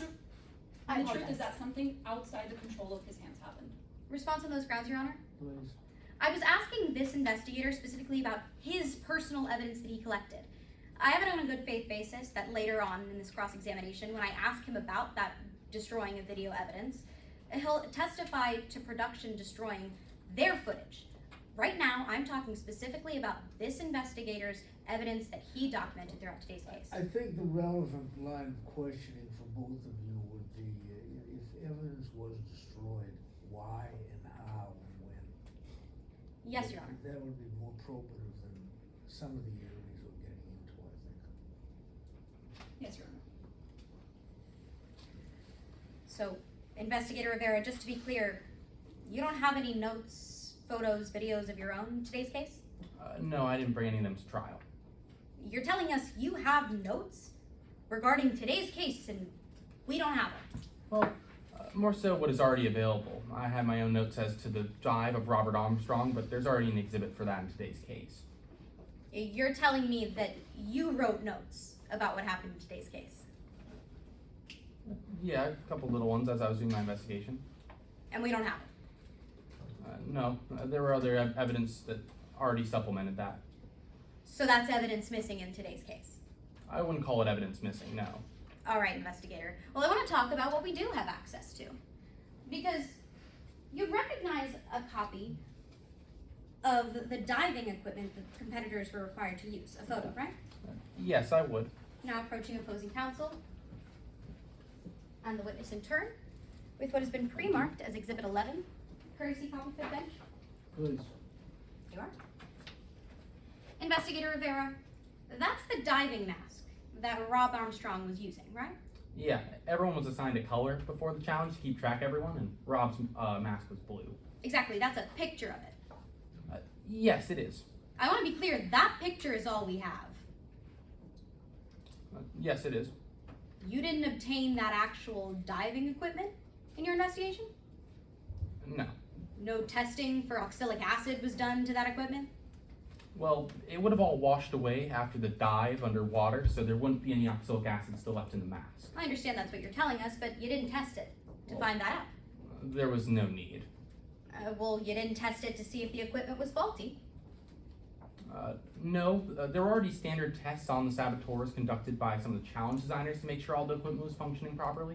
It's your sworn testimony today that there was testing done on that equipment. Not that specific equipment, just general safety precautions on the saboteurs regarding the challenges that they handled as a studio. All right, investigator, I'm talking about that equipment specifically after Rob Armstrong died. There was no testing done in your investigation as to the reliability of that equipment. No. No testing to see if it could have failed. No. I can take that back from you. You also mentioned on direct examination that you saw the defendant around the challenge equipment, right? Yeah, I did. But I want to be clear, That's not true. I'm not sure what you mean. Well, you said that you were almost sure that it was the defendant. Yeah, I'm almost sure I saw the defendant by the tent that day. Right, but let's talk about why you think that. Because you said they weren't wearing a crew uniform. Yeah, no, they weren't. That's the first thing I noticed, is the person at the crew tent wasn't wearing a crew uniform. That's actually the only thing that you noticed. Well, I mean, they look to be around the same size. It's your sworn testimony that you were able to see details about this person? Well, no, not intricate details. Exactly. You weren't able to identify any identifying details about this person that you say was the defendant. Well, it was pretty dark outside at the time. It was really early, so I couldn't get any identifying features, no. And I want to be clear, you didn't see that person wearing a backpack, did you? No, I didn't. Well, I find that interesting. I'll now be reading a portion of Miss Martin's interrogation pursuant to motion in limine C. This is admissible. So I had it in my backpack when I went down to the challenge. We each had our equipment in different colors with our names on the side of each piece. I thought the stuff smelled bad, so if I put it in Rob's mask, he would rip it off immediately. Now, to be clear, that says that Miss Martin had a backpack. It doesn't say where she took that backpack per se, but at one point had the oxalic acid in a backpack. It says she went down to the challenge with the backpack. Well, I didn't see a backpack. Exactly, so we actually have no idea who you saw. Objection, Your Honor. Once again, I'm objecting to 403, misleading the jury. Opposing counsel is misleading the jury by stating that it is true that the defendant was wearing a backpack while at the equipment tent and that my witness would have saw it. While the interrogation does not state that, and this is substantially misleading the jury, and it is probative. Response, Your Honor. During direct examination, opposing counsel stated that he learned what the defendant was doing while she was doing that in her interrogation. They specifically drew that line between this thing that he saw and Miss Martin's interrogation. I'm simply clarifying that that line is shaky at best. Your Honor, once again, this is significantly more misleading than it is probative. This witness has already testified that he was able to identify the defendant at the equipment tent based on her general body features and her not wearing a crew shirt. Response on those grounds, Your Honor. Well, let me ask this, what is the significance of the backpack? Your Honor, the significance is that the investigator isn't entirely clear what he saw in his own investigation. I'm pointing out the fact that there were shaky investigation practices at play in this particular investigation. Your Honor, if I may respond, once again, all that Charlie Martin stated in her interrogation is that she went down to the equipment tent with a backpack. Not that she was wearing it the entire time. She could have set it down on the floor. She could have maybe dropped it halfway there. We don't know that, and this is significantly misleading the jury. I don't see that the backpack issue is very probative of anything. I mean, what he saw, what he observed, that is probative, but the backpack itself, I think that's a bit of a red herring, so why don't you carry on? Yes, Your Honor. Your Honor, motion to strike the offending question and testimony. Yes. Stricken. Investigator Rivera, I want to talk about what we know production did. Because when you arrived on set at the scene of Rob Armstrong's death, you saw Riley Kay destroying servers full of video evidence. Yeah, she did. And the production in this case, they were your primary suspect, right? Well, Riley Kay was the first suspect in the investigation. After destroying evidence like the server rooms, we had to take them in for interrogation. But to be clear, you never learned why the production wanted all that evidence destroyed. Well, no. Thank you, Investigator Rivera. I have no further questions. Your Honor, may I ask how much time I have left for redirect? 42 seconds. I have no redirect at this time. Should we take a very short recess? We have an hour and 30 minutes to all us, so probably a 5-minute Fine. break at longest. Whatever the bench rules do,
Excuse me, ma'am.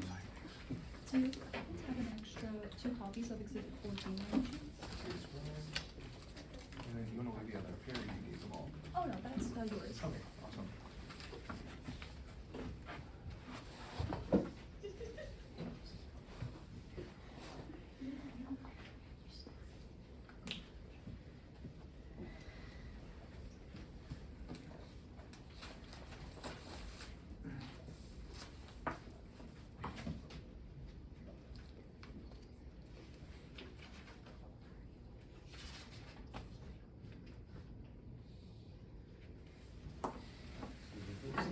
Sorry.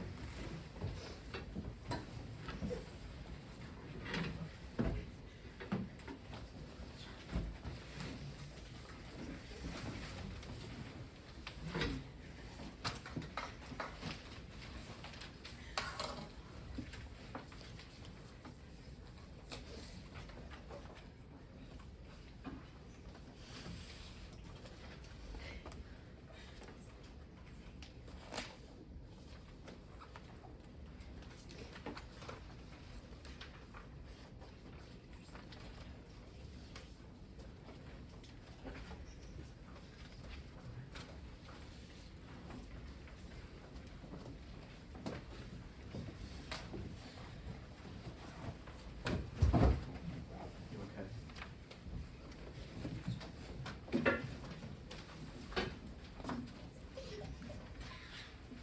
I think they did.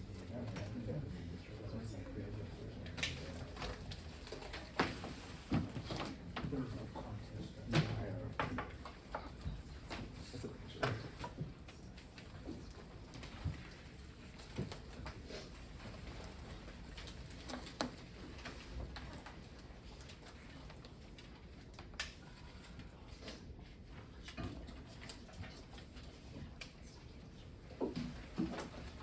If everybody's here and ready, we can start.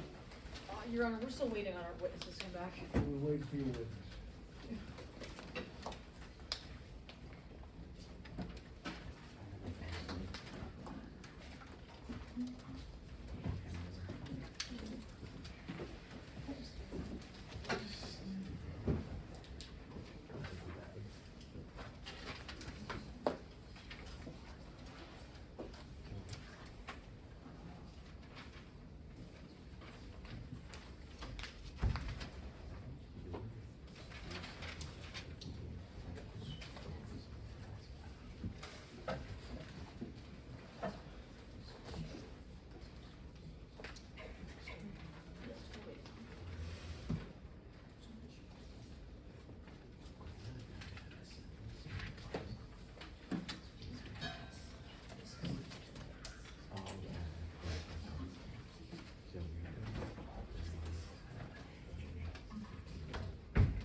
Your Honor, now that everyone's back, permission for defense to call their first witness?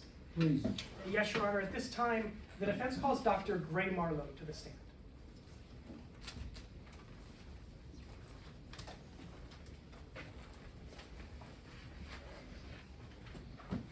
May I proceed? You may. Good afternoon, Good afternoon. Could you please introduce yourself to the court? I'm Dr. Gray Marlowe, MD. And what do you do for a living, Dr. Marlowe? I'm a board-certified sports physician with over 2 decades in my field, and right now I operate a consulting firm where I specialize in sports injuries and exertional injuries and sports-related medical maladies. What's your educational background?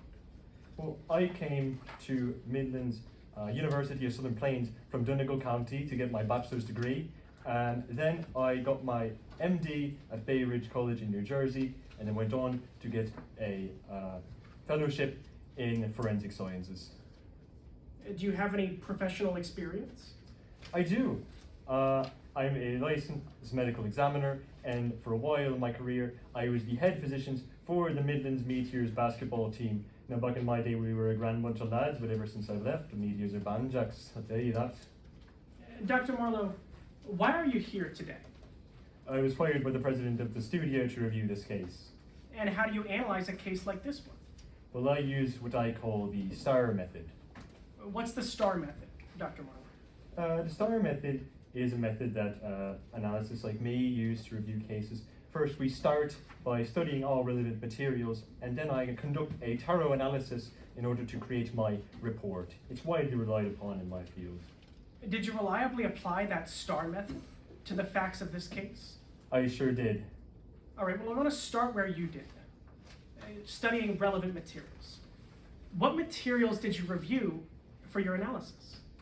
I studied the tissue samples and the blood work called forward by Dr. Hartley, many relevant exhibits in this case, and I had full access to the autopsy and body of Rob Armstrong.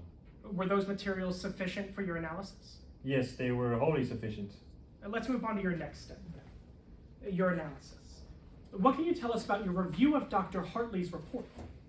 Well, analyzing Mr. Armstrong's face, first I noticed that there were abrasions. Now, Dr. Hartley had attributed them to chemical burns. However, in my analysis, I found that they were consistent with Mr. Armstrong tearing his face mask off while underwater.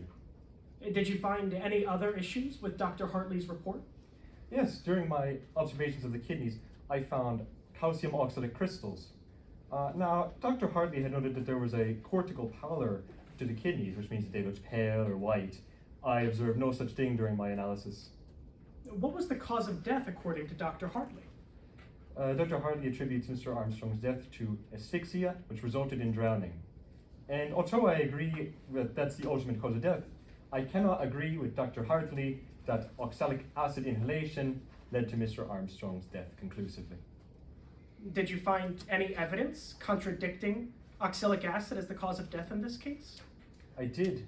Now, firstly, calcium oxalate crystals are actually quite common post-mortem.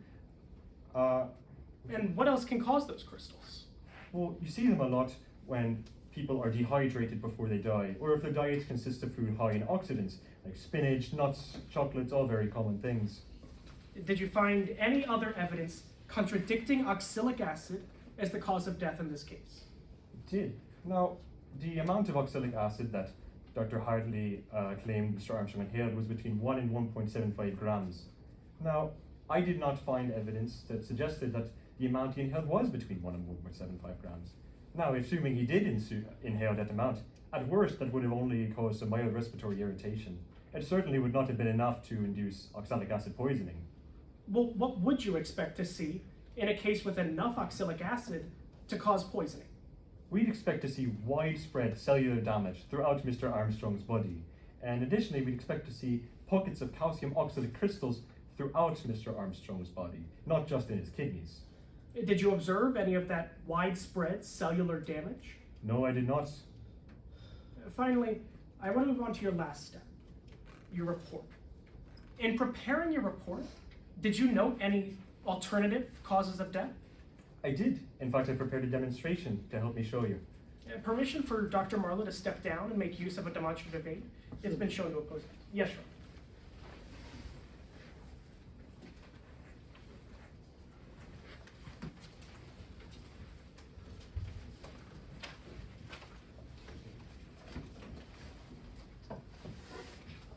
Can you please just move this for a second, please? Sure. Thank you. Dr. Marlowe, what are we looking at here? Now, here we have a chart that shows everything that led up to drowning, which is the ultimate cause of death in this case. And what about that box below drown? That's hypoxia. That's the condition where your body can't properly use oxygen. It led to Mr. Armstrong's drowning. And finally, what about those 4 squares underneath? Well, here we have several things that could have led to hypoxia. Exhaustion, dehydration, and CO2 retention as well. I want to break those down. Did you find any evidence of exhaustion or dehydration in this case? Indeed I did. Mr. Armstrong was in the midst of an intense obstacle course before he drowned. This would have led anyone to be dehydrated or exhausted. And what is CO2 retention? CO2 retention is a fairly common risk for divers, especially in cases where the diving equipment may be substandard, cheap, or the lid isn't, or the seal isn't properly done. What happens is that CO2 builds up within the mask and disperses any oxygen, making it hard to breathe. Thank you, Dr. Marlowe. You can return to your seat. Thank you. What were your ultimate conclusions in today's case? There is not enough evidence to suggest that oxalic acid must have been the definitive cause of Mr. Armstrong's death. Exhaustion, dehydration, and CO2 retention were not ruled out as possible factors that could have led to the death of Mr. Armstrong. Thank you, Dr. Marlowe. I have nothing further, Your Honor. Would opposing counsel like me to leave the demonstrative aid up or take it down? Take it down, please. Yes. Counsel.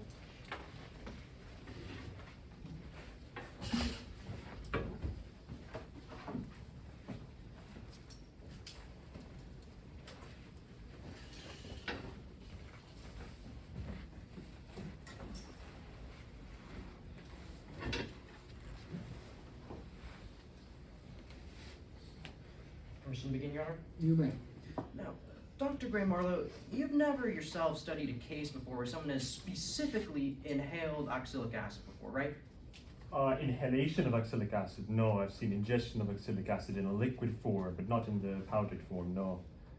And you yourself agree with Dr. Atlas's analysis of the dive of Rob Armstrong, correct?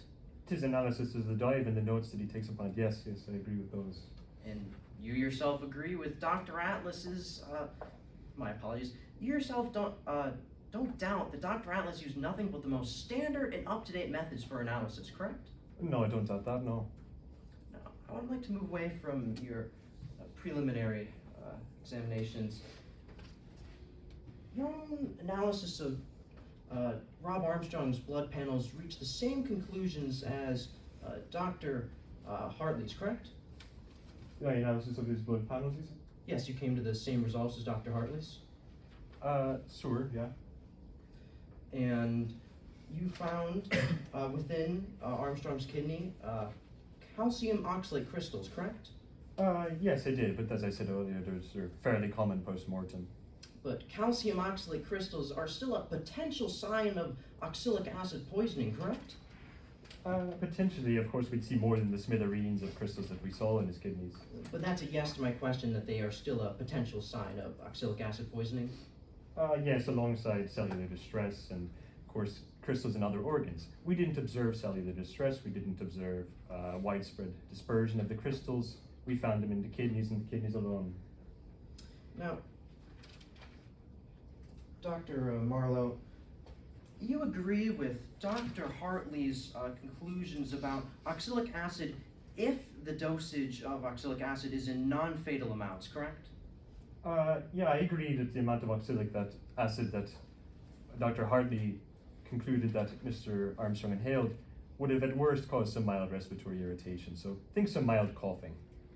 Let me reiterate my question. You agree with Dr. Atlas Hartley's scientific conclusions about oxalic acid poisoning symptoms in non-fatal amounts, correct?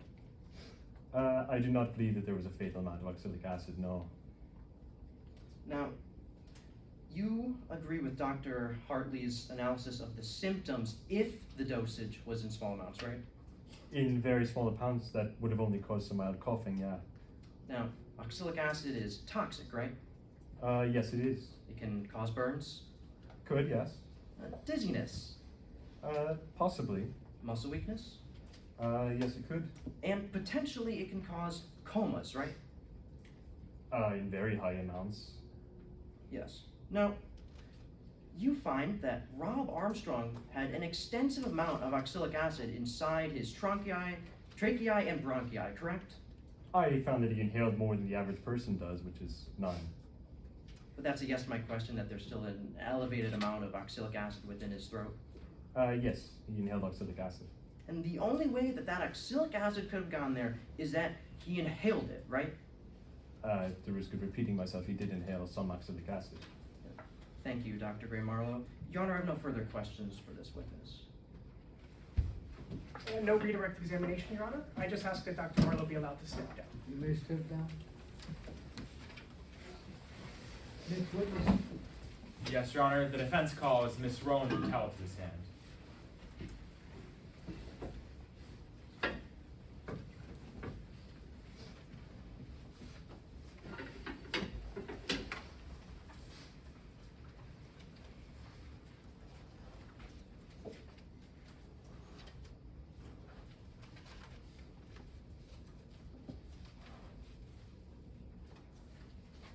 May I proceed, Your Honor? Go ahead. Good afternoon. Please introduce yourself to the court. Good afternoon. My name is Rowan Patel.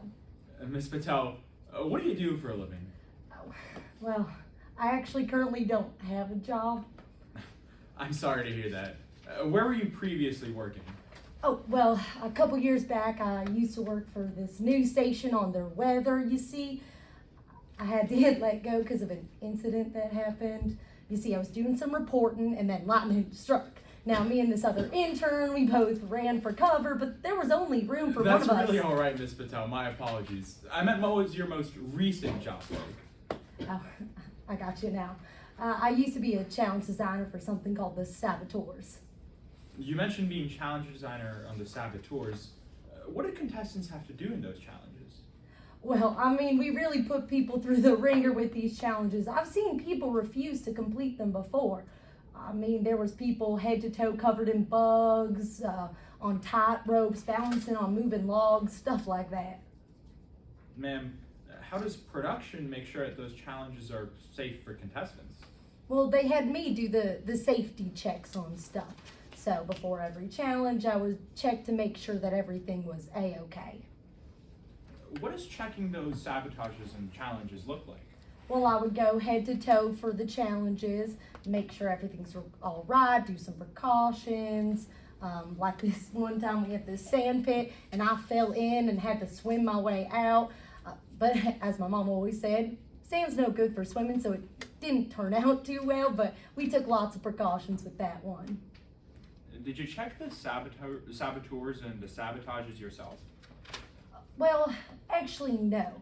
The executive producer would usually check the challenges. I know it sounds weird, but it's all on camera, so everyone can see it. Well, what procedures did you have in place in case of an emergency? Well, we had some contingencies. Like, for example, the contestants can make a big old X with their hand if they want to get taken out of a challenge. We go over stuff like that in the safety briefings. Did you conduct a safety briefing on the day that Mr. Armstrong died? Well, actually, I don't remember doing one, but we usually do, so I feel like we had to have. I just don't really remember doing it. We did do a welfare check that day. What is a welfare check? Well, it's where I check to make sure that the contestants are A-okay to compete. I do remember something else. Rob Armstrong was the only one having issues on the final challenge. What do you mean Mr. Armstrong was the only one having issues? Well, he said that he was exhausted because he hadn't been able to sleep and was suffering from an allergy issue. Objection, Your Honor, to hearsay. May I be heard? Yes, please. Your Honor, this is an out-of-court statement made by Rob Armstrong that they're very clearly offering it for the truth of the matter asserted. May I proffer? Can I hear from you? Yes, Your Honor. This falls under a hearsay exception, Rule 8033. Now, in this case, Mr. Armstrong is explaining his bodily state of being at that time. He's explaining his physical condition. That falls under hearsay exception 8033, and as such, it's admissible. Do you wish to respond, Counsel? Yes, just give me 1 second to review the specific section that he's referring to. Yes, Your Honor. We're believing that the defense is offering this for the truth of the matter asserted. I believe that I have it on a good faith basis that the defense is offering this to prove that Mr. Armstrong was not feeling up and ready for this challenge. However, he was cleared by Ms. Patel herself, as she, I believe, has stated in her direct already. So I would therefore change my objection to misleading the jury, because now they're trying to assert that Mr. Armstrong was not cleared to compete, where Ms. Patel has very obviously stated that he was cleared to compete. What is the point you're trying to make with this line of questioning? Yes, Your Honor. My next questions are going to be asking Ms. Patel specifically about Mr. Armstrong's state of being, and if he was actually exhausted and sleep deprived, why he was cleared to compete for that challenge. Alright, so we'll keep this subject to connection. Carry on. Yes, Your Honor. Yes, Your Honor. Ms. Patel, you were telling us about how Mr. Armstrong was exhausted and sleep deprived. Yeah, he said he was really tired because he hadn't been able to sleep, but I cleared him because we really only take people out of the game if they have a broken bone, dislocation type of deal. I mean, some people like to say that they're fine, but if you can't move something right, I'm taking you out of the game. I'd like to talk about your qualifications then, in connection to your job in clearing contestants. Ms. Patel, what kind of medical background do you have? Well, I guess I don't really have one unless you count my stuff with the saboteurs. You were in charge of medical checkups and safety briefings. Do you have any sort of medical degree? No, but I do have a degree in film, so I can tell you all about Al Pacino. That's really all right. But after clearing Mr. Armstrong to compete for the final challenge, what did that episode entail? Well, it was the big finale, so it was 3 separate parts. An obstacle course, a diving portion, and then my least favorite part of puzzle. I just really can't do them. Well, what was the first part of that challenge? Well, everyone starts off running, and then they put on these heavy backpacks to, weigh them down. Now, if you've ever seen those Navy SEAL type training videos with the climbing walls, the mud pits, it's similar. What do the contestants have to do after all of that? Well, then they head straight to a 30 feet deep lagoon. They put on their own diving equipment and then dive straight down. They're supposed to untie 5 rings from anchors, then head straight back up and do the puzzle. Ma'am, I want to be clear. Did the contestants ever have an opportunity to take a break before going underwater? Well, no. If they took a break, they might get last in the challenge and then lose the $1 million. Now, I understand this next part may be hard for you to talk about. But could you tell us what you saw happen during the underwater portion of the challenge? Yeah, I can. Things didn't go to plan. What happened to Rob was a real tragedy that day. I'd like to think I'm a pretty positive person, but I think about it a lot. It was terrifying. What happened? I saw everything that happened from a production truck off-site. He'd been breathing pretty heavily from the last challenge, but seemed to be performing fine. That was until he wasn't.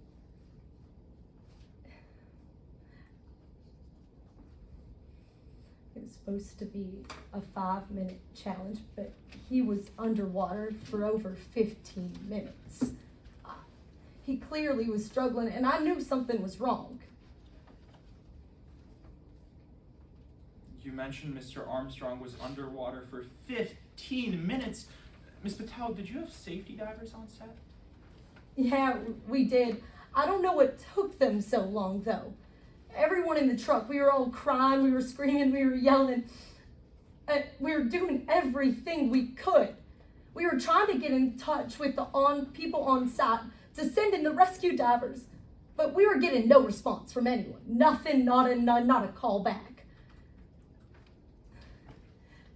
You don't understand how quiet it all got in the truck when he wasn't with us anymore. We all known him for years. So sorry to hear that, Ms. Patel. Do you know where those safety divers were while Mr. Armstrong was drowning? No, I have no idea. he was dying in the lagoon and they just weren't there. I would have sent them in when he started drifting aimlessly, and I certainly would have sent them in when he ripped off his mask. To this day, I have no idea where they were. None. Thank you, Ms. Patel. I have no further questions, Your Honor.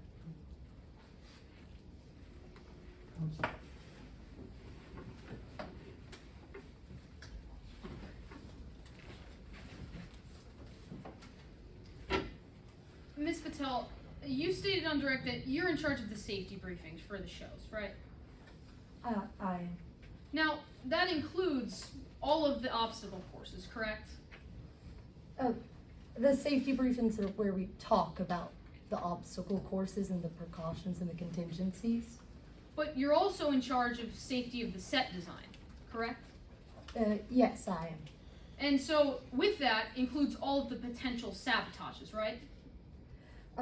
Yeah, I deal a bit with the sabotages, but the executive producers, they kind of get final say. But just to be clear, you're in charge of the safety of those potential sabotages. The producers are just the ones who pick which happens. Yeah, I try to do everything I can to make sure they're safe, but again, the executive producers, they're the one who watch the sabotages happen and they make sure everything's safe with that. And so, you just mentioned that before every challenge, you have a safety briefing, right?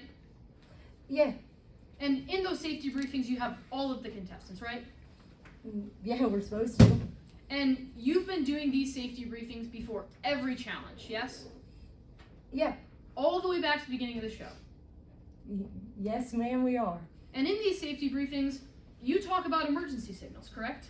Yeah, like the X. And now, that emergency signal has never changed.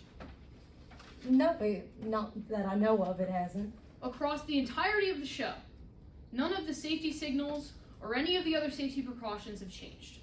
Well, the safety precautions might, it depends on the challenge. But across that, all through it, the safety signals, how contestants ask for help, ways that they might contact have stayed the same depending on the challenge. Well, yeah, the X stayed the same. Alright, so now, in these safety briefings was the defendant, correct? Yeah, she was. And so, during these safety briefings, Miss Martin would sometimes not pay attention. Objection, Your Honor, is speculation at this time. Well, she can testify from her personal observations. Yes, Your Honor. Yeah, maybe. And sometimes during these safety briefings, she would actually be talking about Rob. She would sometimes talk about Rob to me. You know, it's the Saboteurs, they're both on the show together. Well, but Miss Martin brought it up during completely unrelated conversations. Yeah, they're all on the show together. But she brought Rob Armstrong up every time that you talked to her. Yeah, she was a Saboteur. And you actually believe that she was obsessed with Rob. Objection at this time is to speculation once again. Your Honor, may I respond? Yes. Your Honor, I'm simply asking her if she believes that the witness was obsessed with Rob. I've laid the foundation that she's constantly talking about it. It's in the witness's rationally based perception. She's free to answer yes or no to this question. I'm simply asking her opinion. Yes, Your Honor. Response? Yes, Your Honor. Obsessiveness is a specific state of mind that opposing counsel is asking my witness to enter. She can't do that, and as such, this is inadmissible. May I respond, Your Honor? Yes. Your Honor, I'm not asking the witness to get into the mind of Charlie Martin and ask whether or not she actually was obsessed. I'm simply asking the witness as to whether or not she believed that the defendant was obsessed. Your Honor.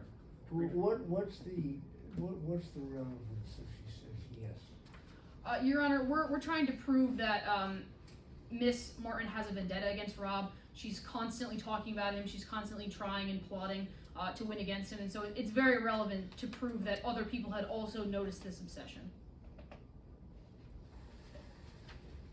Well, I'll let it in for what it's worth. Thank you, Your Honor. Yes, Your Honor. Now, I'd like to move on. You are in charge of a lot of things safety on the Saboteurs, correct? Yeah, they had me doing the safety stuff as well as the challenge designing. And so, do you know if the set keeps oxalic acid? It does, doesn't it? Yeah, I think the hotel has some. Now, would you be able to recognize a photo of a bottle of this oxalic acid here in court today? Yeah, I think I would. Your Honor, permission to approach the witness, which has been marked as Exhibit 13. Go ahead. Thank Would you. Your Honor like a courtesy copy?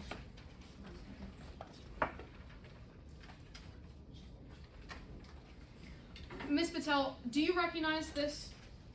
Yes, I do. And does it appear fair and accurate? Yes, it does. I move to submit Exhibit 13 into evidence. Without objections, Your Honor, pursuant to stipulation 10. So admitted. Ms. Patel, at the top of this, in big yellow letters, it says warning on it, does it not? Oh, yeah, it says warning. It says that it's harmful if swallowed. Yeah, I guess you shouldn't drink it. And it says it may cause respiratory irritation. Wait, where? Oh, yeah. Yeah, it does. And at the bottom, it says if swallowed, immediately call a poison center or doctor/physician. Yeah, it does.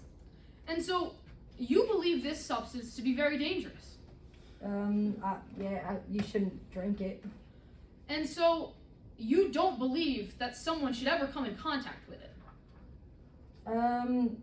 I guess not. I guess wear proper equipment, stuff like that. Especially if they were wearing a diving mask 30 feet underwater. I guess not. Alright, permission to retrieve the exhibit.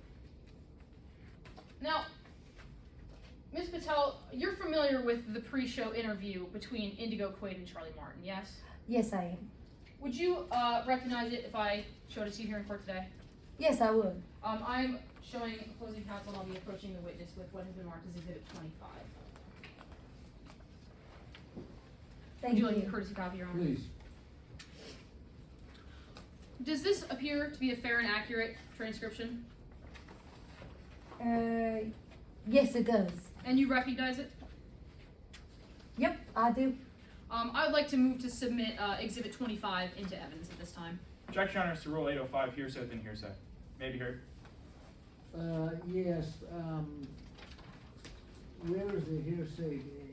There's multiple parties here. Are you objecting to the whole document or just certain portions of it? Yes, Your Honor, the entire document. The first level of hearsay is the actual statements made.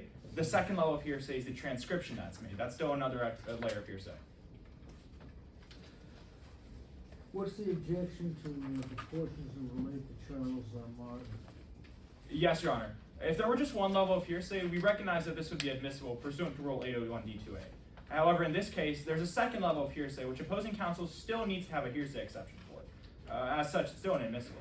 Your Honor, if defense counsel is amenable, they're claiming they're okay with one level of hearsay. We are only interested in lines 115 through 117, so we're willing to constructively redact the rest of this document. We're only considered with those 3 lines. Brief response, Your Honor. Yes, please. Your Honor, I did not say I was amenable to redacting the rest of this document. I said that this entire document is hearsay. The entirety of this document should be stricken from the record as it's still hearsay within hearsay.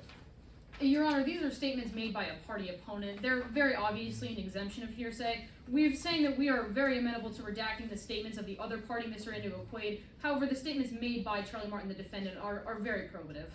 Brief response, Your Honor. Yeah, talk to why Charlie Martin's statement should not be admissible. Yes, Your Honor. Once again, there are 2 levels of hearsay. Now, that first level of hearsay has been satisfied.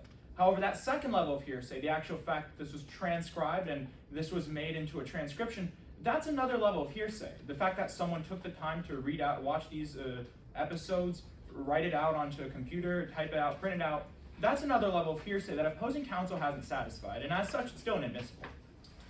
Your Honor, if I may direct your attention to F1 in the pretrial motions in limine. This specifically is talking about describing of the saboteur's footage, and seeing that this is a transcription of the saboteur's footage, this objection should be waived and it should be entered into evidence. Your Honor, response to motions in limine.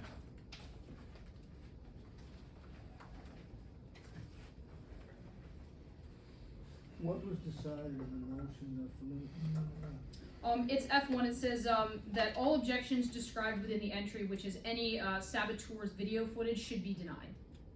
Your Honor, response to motions in limine. Yes, Your Honor. I'd like to direct Your Honor's attention to the top of this document. It says The top transcript. of which document? Exhibit 25. My apologies, Your Honor. You're saying you don't know who transcribed this, right? Yes, Your Honor.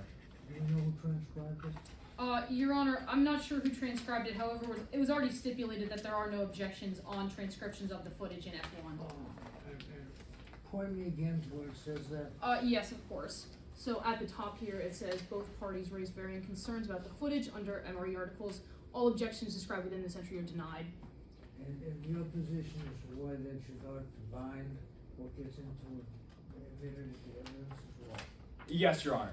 And now this is a transcript of a preseason interview. There's another exhibit in this case, Exhibit 24, that is footage of the episodes from The Saboteurs Season 10. This happens before the season is actually filmed. It's once again at the top of the document, it says transcript of preseason interviews. A preseason interview cannot be counted as footage from the actual Season 10, as it happens before filming actually starts. As such, this is inadmissible, even with motions to eliminate F1. Your Honor, if I may respond. F1 just says the Saboteurs video footage. It does not stipulate the Saboteurs Season 10. It does not stipulate the Saboteurs season. I'm going to allow it. Yes, Your Honor. Your Honor, should we consider the document stricken with the redactions that opposing counsel suggested? Yes, I mean, everybody agrees that the, it's only relevant and admissible as to Martin. Yes, Your Honor. And not to the others, yes, with that stipulation we can go in. Yes, Your Honor. All right. Now, Ms. Patel, if you could go to line 115 for me, please. Let me know when you're there. Okay. Let me see. Oh, yes, I see it. All right, now I'm just going to ask that you follow along silently while I read, and when I finish the statement that you just confirm with a yes or a no whether or not it was actually said. All right. So, the first statement is, the problem was it didn't end there. Yes? Yes. This has been haunting me ever since. Yes? Yes. That's one of the reasons I agreed to come back this year. Yes? Yeah. Oh, yeah. And as they say, revenge is a dish best served cold. That is correct. All right. Thank you. I'm going to be retrieving the exhibit from the witness. And now, I just have one final question for you, Ms. Patel.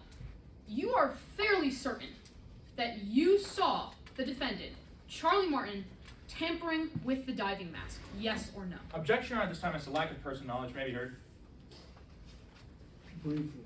Yes, Your Honor. This witness can't be certain, as opposing counsel said, you can't, without being absolutely certain, this witness can't be sure that it was Charlie Martin, what they were doing, and tampering is a very vague term. As such, this is inadmissible. Can you repeat the question? Yes, Your Honor. My question to the witness was whether or not she believes that she saw Charlie Martin tampering with the diving mask. For what it's worth, she can answer. Yes, Your Honor. I'll restate my question, Ms. Patel.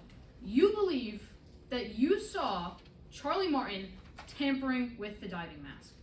What do you mean by tampering with it? You saw Charlie Martin put some kind of powder into that mask, correct? Yeah, I think so. So yes or no to my question.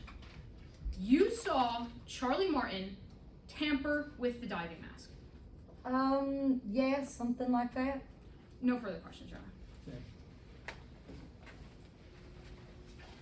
Yes, Your Honor. No redirect. I simply ask that my witness be allowed to step down. Thank you.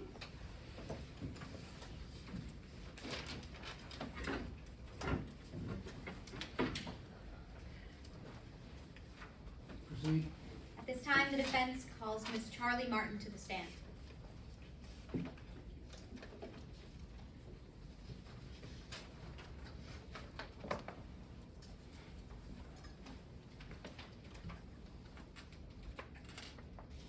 Good afternoon.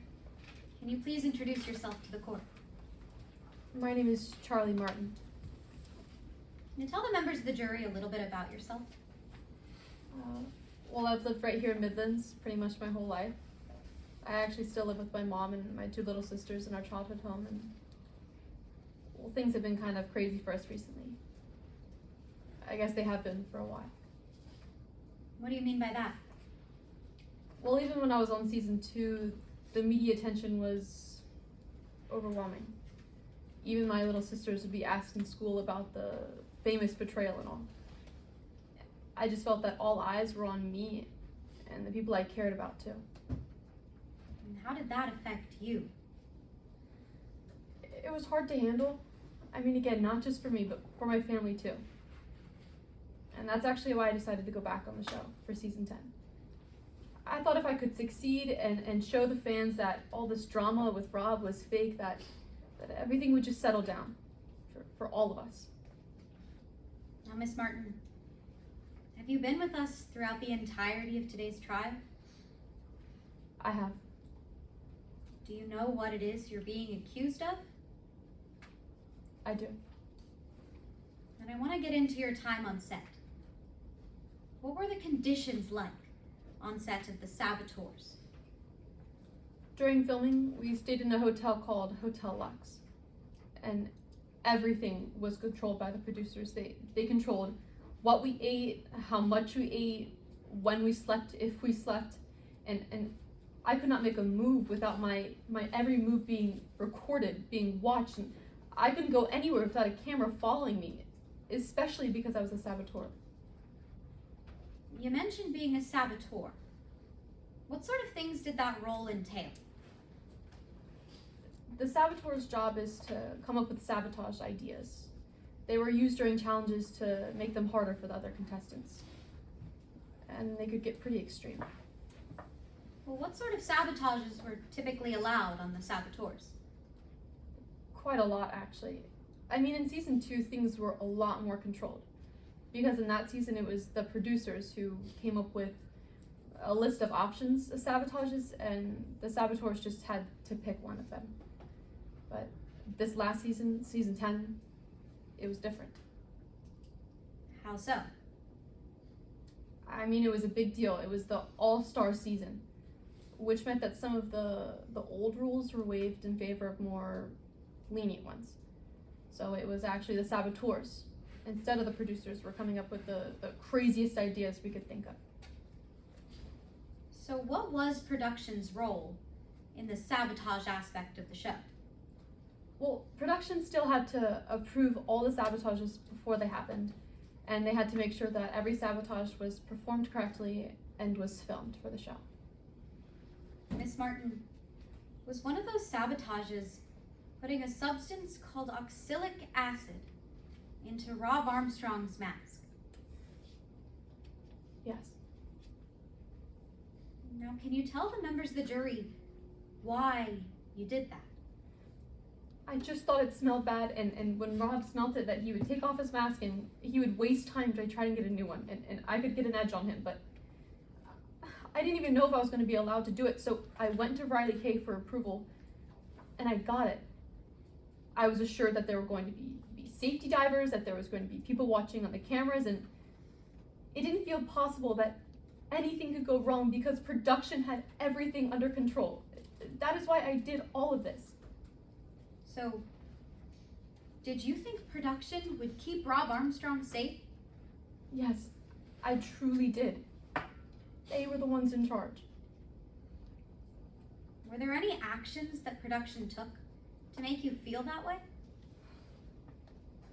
In episode 7, there was this challenge called Face Your Fears, where each contestant had to face their biggest fear.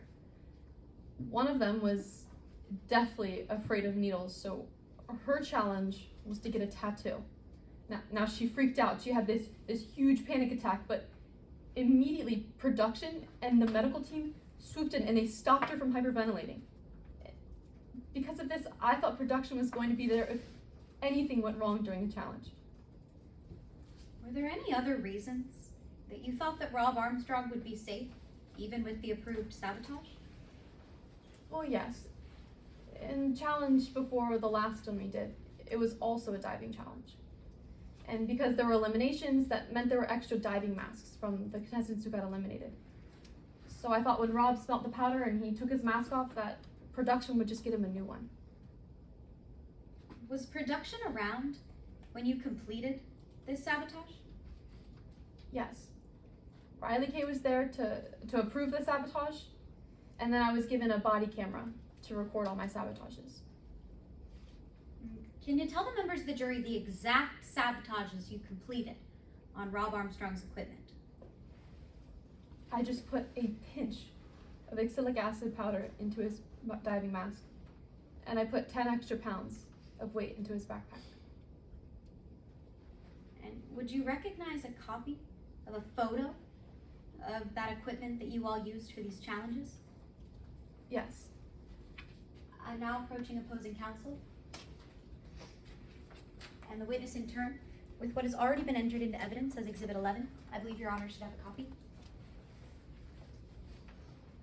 Miss Martin, what can you tell us about the diving equipment that all of the contestants used?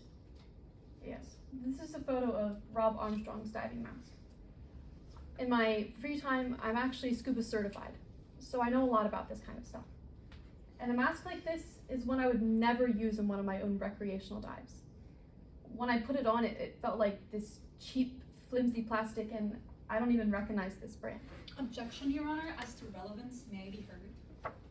Your Honor, this witness's opinion on whether or not this is a good piece of equipment and she would recommend it for use in diving doesn't make any fact more or less probable in today's case, which is about her murdering Rob Armstrong with powder.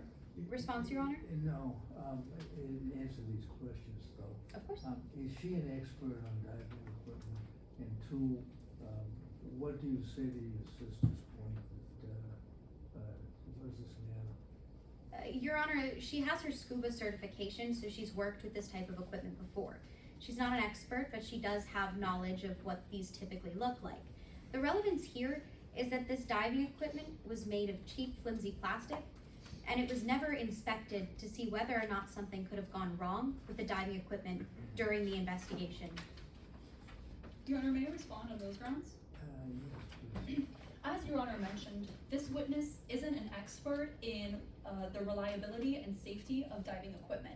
Yes, she has a scuba certification, but foundation hasn't been elicited for the other requirements for this witness to offer expert testimony under Rule 702 of the Midlands Rules of Evidence. She doesn't have, her testimony isn't based on sufficient facts or data, it isn't the product of reliable principles and methods, and other things that are required by this rule. Therefore, her testimony is irrelevant. Response on this Before 702 you- grounds? Before you respond, is there an issue of the quality of the equipment contributing to his death? Yes, Your Honor. Dr. Gray Marlowe testified earlier in today's case that potential cheap equipment or equipment that's not kept up to date could have contributed to the death of Rob Armstrong. She's simply commenting on the quality and the feel of this mask. She's not saying whether or not safety checks were completed. She's simply saying that when she used this equipment, which is the same equipment Rob Armstrong used, it felt like cheap plastic to her. Your Honor, may I respond on those grounds? Go ahead. Then I would change my objection to more misleading than probative. It is highly misleading for a lay witness to give an opinion on the safety and reliability of a piece of diving equipment that someone who was wearing it while they died. This would mislead the jury into thinking that her opinion is an expert opinion. I think for you to make the point you're making, you need to do two things. You have to show that this was defective equipment, which I don't think you've done, or I don't think you can do through this witness. And you have to show that it was somehow this equipment, or this poisoning would not have occurred if it were more expensive equipment or better equipment. And I don't think you've done that, and I'm not sure the witness can testify to that. Yes, Your Honor. You can try if you want, but the fact that she's certified doesn't necessarily mean she's competent on either of those issues. Yes, Your Honor. If she's not an expert, I mean, she's a scuba diver. Yes, Your Honor. She was simply commenting on the feel of the plastic, not to its effectiveness. All right, let's move on. Yes, Your Honor. Motion to strike the offending question and testimony? Yeah. Miss Martin, can you point to the members of the jury where in that mask you put the oxalic acid. Yes. I put it in here. This is the place that you breathe out of, not the place you breathe into. So I thought that when he put the mask on his face that he would just be able to smell it, not breathe it in. I can take that back. Now, Miss Martin, you told us that everything on set was recorded. Do we have that footage here in court today? The footage of me doing my sabotages and getting approval for my sabotages by the producer Riley Kay were completely destroyed by production. That is why you have not seen a single frame of footage, because it no longer exists. Miss Martin, did you want Rob Armstrong to die? No, never. My goal was never to hurt Rob. I trusted production to keep Rob safe like they proved to me they could time and time again. And I have to live with this, but I promise I never wanted to hurt him. Thank you, Miss Martin. I have no further questions. Counsel? Yes, Your Honor.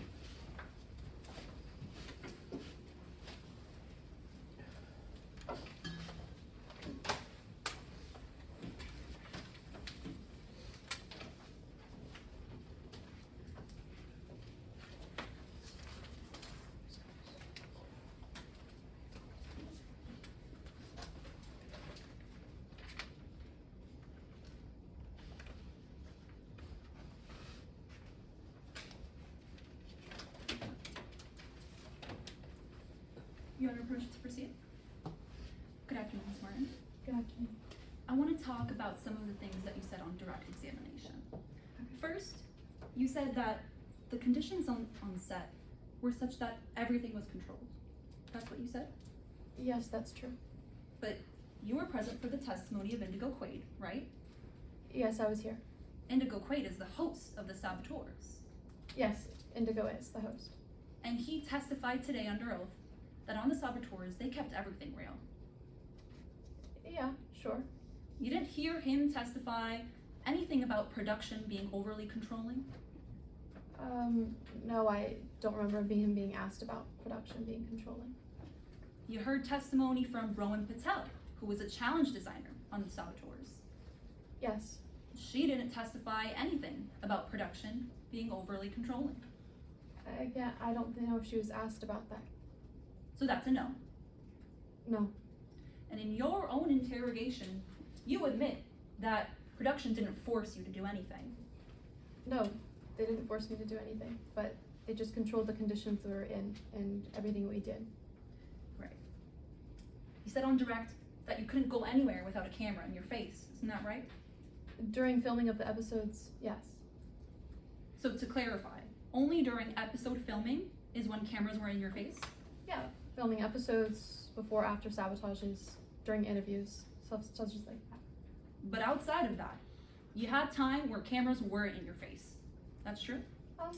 Sometimes, yes, but I don't know anything about hidden cameras in the corridors, stuff like that I just don't know about. Right.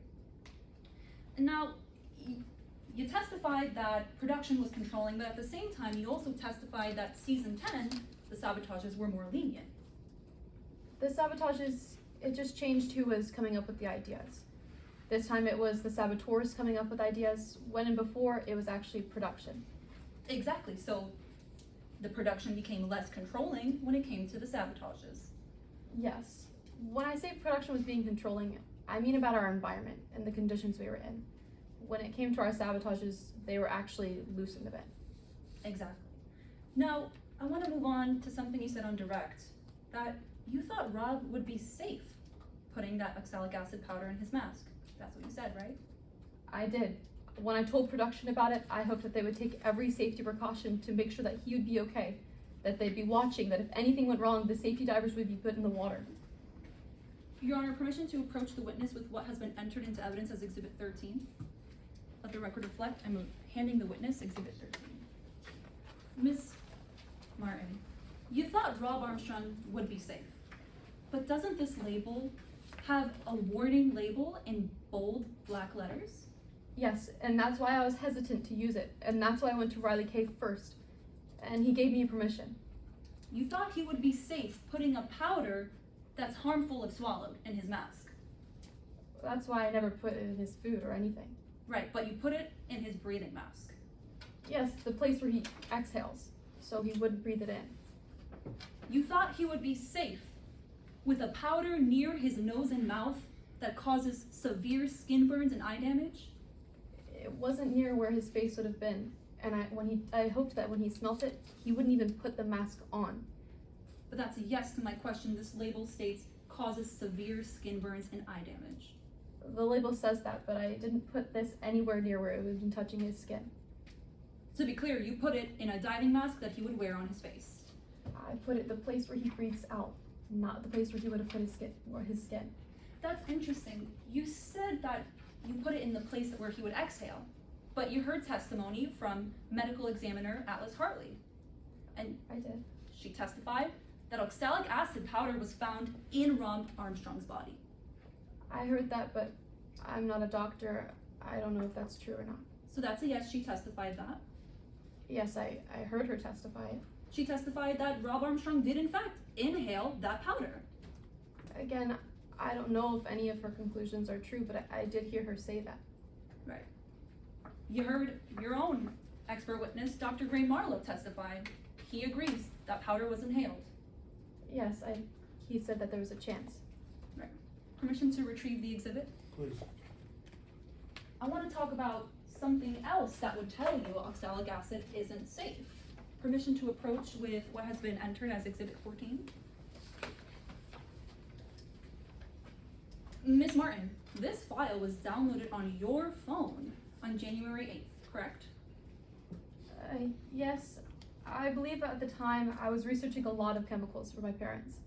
We're undergoing renovation, lots of cleaning going on, so this would have been along a mix of many others.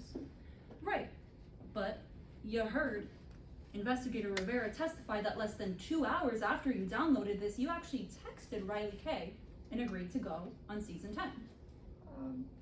Maybe, yes. You agreed to go on season 10 less than 2 hours after reading this file. After I downloaded it, I probably just skimmed it. I don't really remember this document at all. So you skimmed this document, the document that says on line 12, severe respiratory irritant. Yes, it does say that. You skimmed this document that says on line 16, highly toxic if swallowed. Yes, it says that. I didn't read this whole thing through. I just downloaded it. Right. So you downloaded this, but you never read it. Again, I just kind of had it on my phone. I was researching a lot of things at the time. Things were getting crazy with agreeing to go on the show, and I just never got around to helping my parents. Isn't it coincidental, Miss Martin, that somehow you used the same chemical to poison Rob Armstrong? When I originally got oxalic acid... Objection, Your Honor, to more misleading than probative. May I be heard briefly? The attorney just referred to this as poisoning Rob Armstrong. We've heard extensively that that fact is in contention today. I would just request that the verbiage be a little bit less direct to the issue in today's case. Can you rephrase? Your Honor, if I may respond. Your Honor, the bar for Rule 403 is that it needs to be substantially more misleading than probative. And to call this a poison isn't misleading, because this exhibit says toxic, strong irritant, kidney and nervous system damage. There are countless words that I could read off that indicate this is poisonous in some manner. Is there an issue as to whether or not this is a poison? The issue is that she said, did you use this to poison Rob Armstrong? That's the issue, not the identification of this as a potential irritant. Do you want to respond? Yes, Your Honor. It's not misleading to describe putting a toxic and fatal chemical into someone's mask as poisoning them. That isn't significantly more misleading. In fact, that is the definition of the term. Response on those grounds, Your Honor? Those facts that the attorney just testified to are in contention today. Whether this was in fact fatal, that's not something that has been proven today. That's exactly why we're here. For her to refer to this as such it's more misleading to the jury. Your Honor, if I may respond, on line 18 of this document, it says oxalic acid is possibly fatal. It's not misleading. The jury will read this document in deliberation. I'm gonna let you ask the question, you can re-examine on the issue if you wish. Yes, Your Honor. Miss Martin, so you coincidentally used the same substance to poison Rob Armstrong months later? I did not poison Rob. I used it as a sabotage so that he would smell it and he would take it off. My goal was never to hurt him or that he would actually inhale it. So that's a yes. You coincidentally used the same toxic substance. I used it, yes, but I didn't pick this just specifically off the shelf. I just grabbed it to use to clean my room in the at the Hotel Lux at the time. And when it smelled bad, that's why I used it. Permission to retrieve the exhibit? Your Honor? Please. Now, you just said that you used it to clean something, right? You're not lying about that, Miss Martin? I mean, I had a spill in my room, and that's why I grabbed it initially. Exactly. You had a wine spill. Something like that, yes. You texted Riley Kay about this wine spill. I believe so. You would recognize those texts if I showed them to you? Yes. Permission to approach opposing counsel with what has been pre-marked as exhibit 19B. Yes, go ahead. Permission to approach the witness. Yes. Would you like a courtesy copy, Your Honor? Please flip to 19B.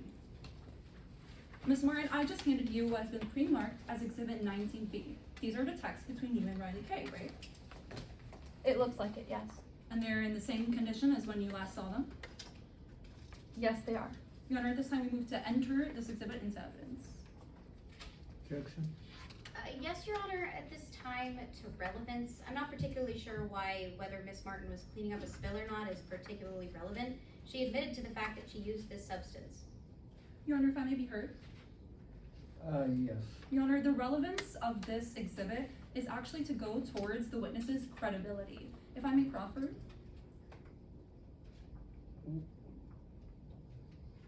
Yes, go ahead. This witness claimed that she initially went to find oxalic acid to clean up a wine spill, when in fact this text message string will reveal that that wasn't the case. That was just her excuse to cover up the real reason why she went to get that oxalic acid. So the wine spill was a lie and a cover-up. Response on those grounds, Your Honor?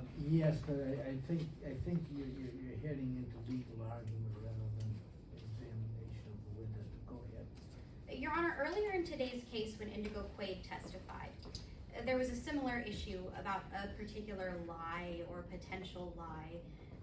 We determined that it wasn't particularly relevant to the facts of today's case. Similarly, right now, these text messages don't prove that Miss Martin was not telling the truth. They're simply talking about some sort of wine spill, and I would request that we move on to something more relevant to today's case. Your Honor, if I may respond? Your Honor, the truthfulness of the defendant is highly relevant, and specifically, her truthfulness regarding her use of the substance used to kill Rob Armstrong is incredibly even more relevant. Response on those grounds, Your Honor?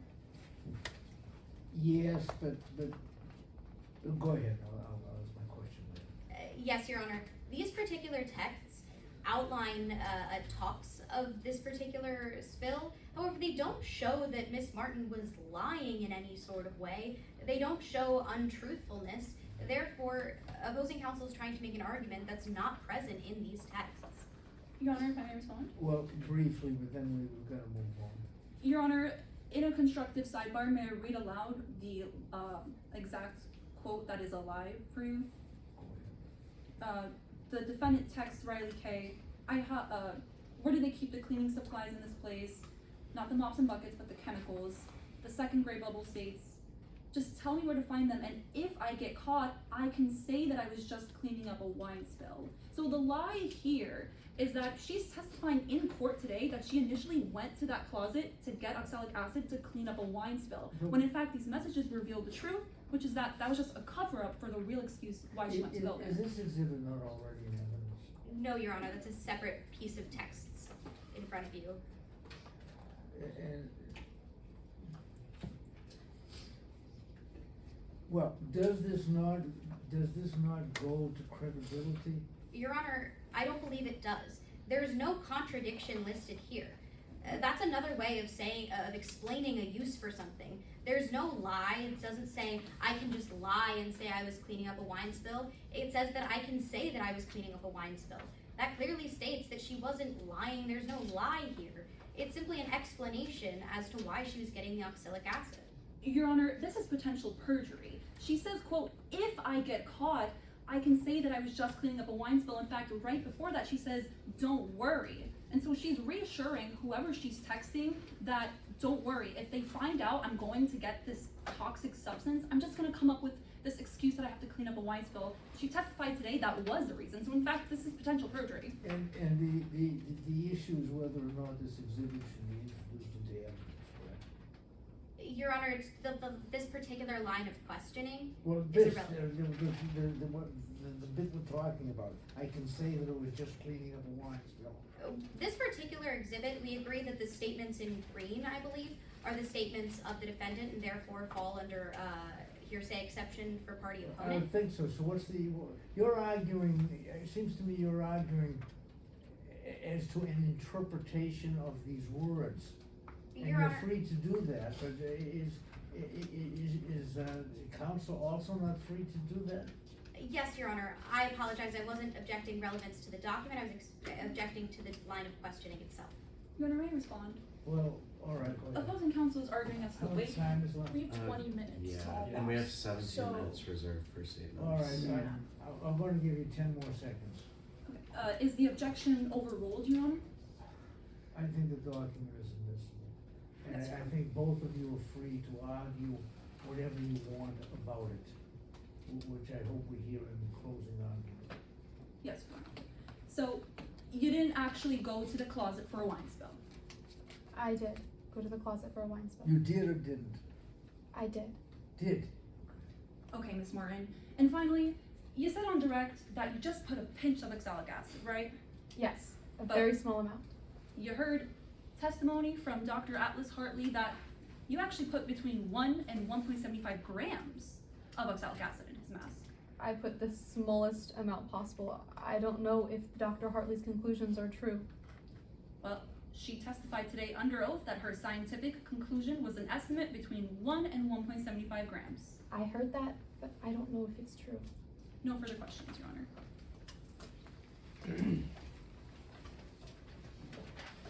Anything else? In the interest of time, Your Honor, we ask that the witness step down and then we move straight into closing arguments as to not hit the all lost time. The prosecution is amenable to that as well. So we should carry on without a break? Yes, Your Honor. Is it all right with you? We can do a minute for you guys to like prepare, but. There's 17 minutes left. Let's just start. Your 19 Honor, minutes permission left. to make use of both demonstratives for my closing statement? Yes, but before we do that, we would certainly take a minute or two. No, I'm just saying for them, no, just start moving. Like, let's get this stand out, let's, we'll hustle. It's okay, I won't tell.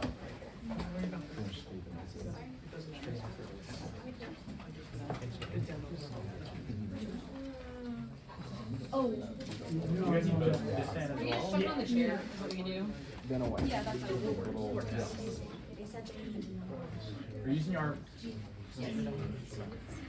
Where do you want it? yeah, right there to the side. Which of the demonstratives are you using?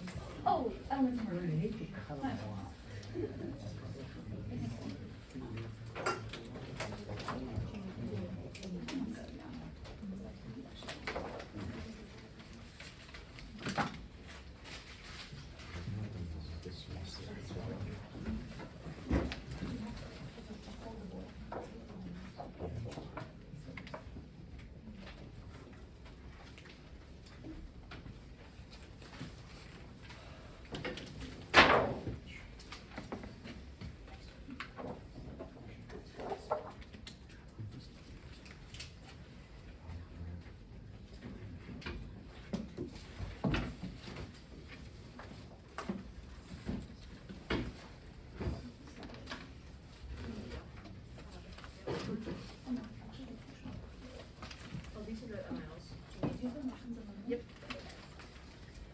Your Honor, before I begin begin my closing statement, I'd like to direct your attention to order on motions and limine, specifically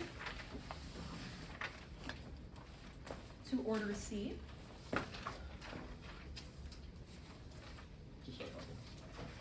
On the bottom of Order C, it states that at trial, defendant's interrogation may be read onto the record by counsel for either party or through a witness without additional foundation at any point once the record is open.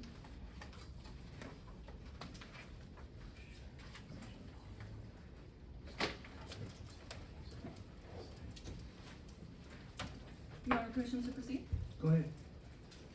Your Honor, opposing counsel, members of the jury. In their opening statement, defense claimed that we clung to a cause and guessed her goal. But members of the jury, we didn't need to guess. Because Ms. Martin told us herself. And she admitted. Quote, I admit I put it in the mask. We didn't have to guess that. I wanted Rob to feel an ounce of the pain I felt for 5 years. She said that in her interrogation. We didn't need to guess that. I won't regret a thing when I hear you take your last breath. Enjoy these next few days. They'll be your last. You heard Officer Rivera testify that the defendant said that to the victim. We didn't need to guess that. Quote, I'm gonna make sure he bleeds before he goes home in a box. You heard Indigo Quaid testify. The defendant said that to the victim. We didn't have to guess that. This time, it's for real. I'm going to murder you. Once again, testimony from Indigo Quaid. The defendant made that statement. We didn't need to guess that. Members of the jury, we didn't need to guess anything. Because the defendant told you herself. She put the powder in his mask. She wanted him to die. Now, members of the jury, as the prosecution, we hold a burden of proof. We've charged the defendant with murder. And we must prove that beyond a reasonable doubt. And as opposing counsel's demonstrative tells you, we must prove that the defendant not only caused the death of Rob Armstrong, but that she did so purposefully, believing or hoping that he would die. And we proved that today. So let's talk about prong one. She caused the death of Rob Armstrong. Now, opposing counsel claimed that Dr. Atlas Hartley failed to acknowledge other causes of death in her analysis. But you heard her testify today about her method, the TRACK method. What does the T stand for? Test. She testified, quote, I test a couple of different theories regarding what actually killed Rob Armstrong. So she didn't fail to acknowledge other possible causes of death. In fact, she went into that autopsy open to anything. But then she performed the next steps of her method: review, assess, and conclude. She reviewed Rob Armstrong's body. She reviewed all the documents of this case, and then she assessed Rob Armstrong's body. She told you he had all the signs of oxalic acid poisoning. And that oxalic acid poisoning causing hypoxia, which she explained is just a lack of oxygen. She saw chemical burns around his mouth and throat, oxalic acid in his lungs, kidney stones, calcium oxalate crystals. Now, opposing counsel's expert witness would tell you that kidney stones are common, but that's not the case today. Because Dr. Hartley clarified that Rob Armstrong's specific proliferation or structure of those calcium oxalate crystals couldn't be from common kidney stones, but they were in fact from oxalic acid poisoning. And once again, the defendant would tell you, I just put a pinch, but that's not true. Because Dr. Hartley assessed Rob's body, and she came to a scientific estimate of 1 to 1.75 grams, which is a high and lethal amount.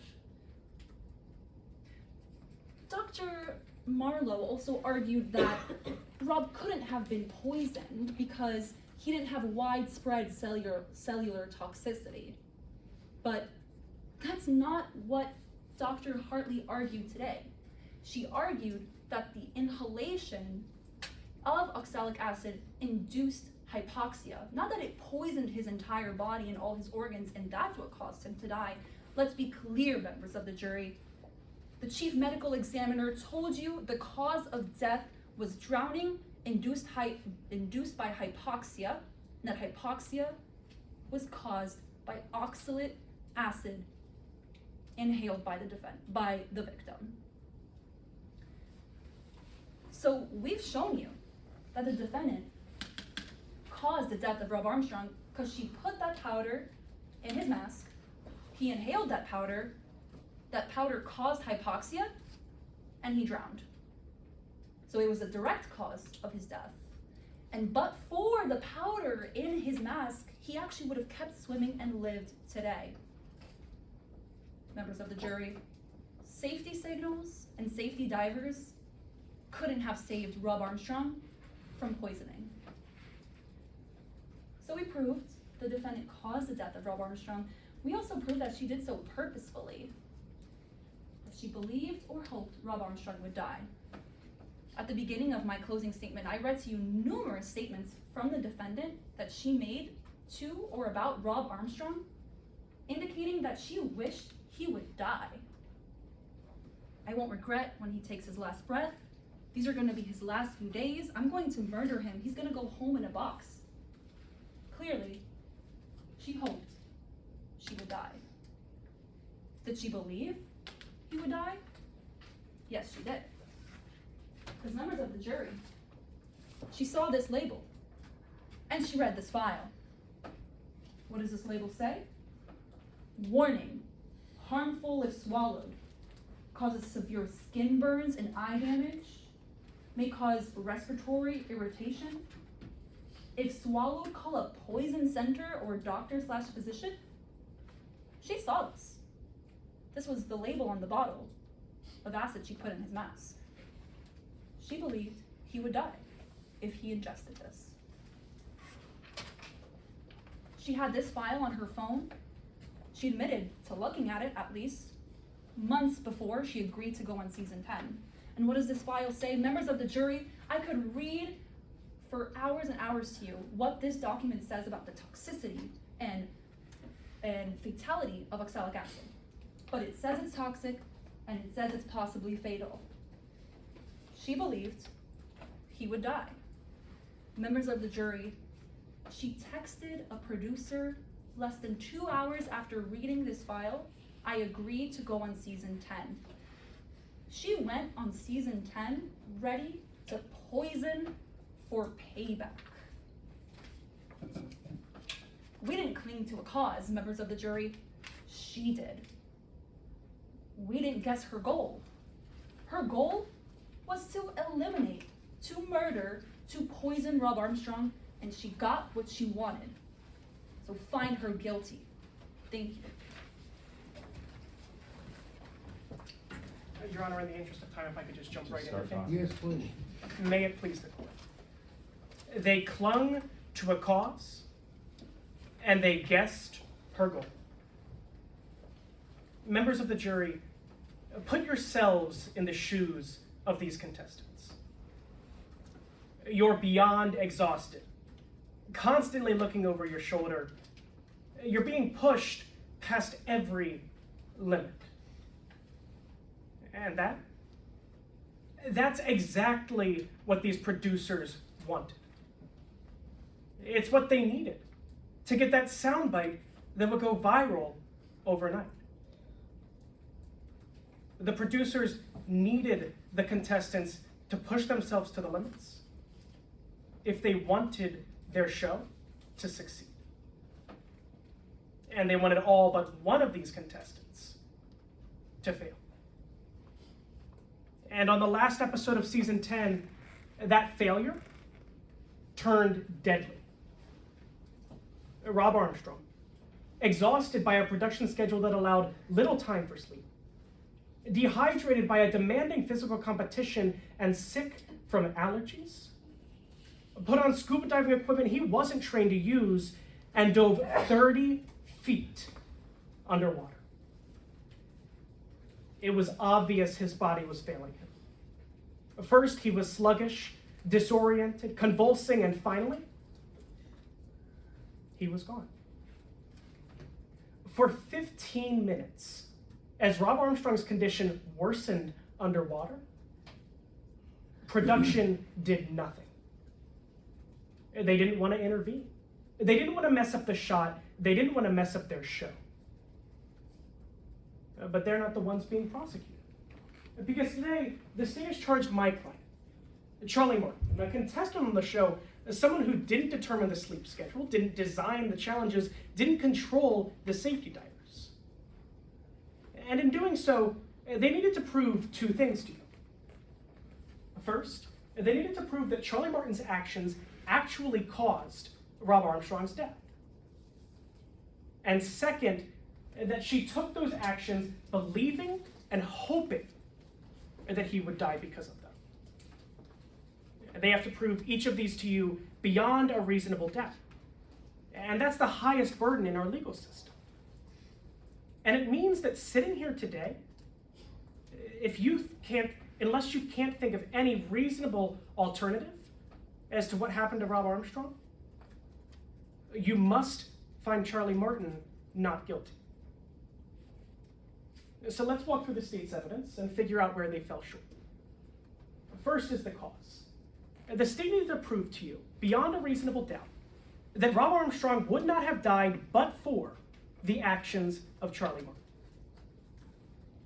Now, there's one thing the state and I agree on. Charlie Martin did put some amount of oxalic acid in Rob Armstrong's diving mask. But that's not where the state's burden ends, because they had to prove to you that that oxalic acid directly led to Rob Armstrong's death. But what did the witnesses tell you? Because there's two experts in this case with differing conclusions as to the cause of death. On one hand, you have Dr. Hartley, the state's medical examiner, who concluded this was a case of poisoning. But then you have Dr. Marlowe, who reviewed the same tissue samples, the same evidence that Dr. Hartley did, and concluded something entirely different. He told you there wasn't very much oxalic acid in Rob Armstrong's body at all, let alone enough to kill him. The state couldn't prove cause because they clung to a cause instead of looking for the truth. And they guessed my client's goal. Because even if you believe there's no reasonable alternative for why Rob Armstrong died, that's still not enough. Because the state needed to prove to you that Charlie Martin hoped he would die.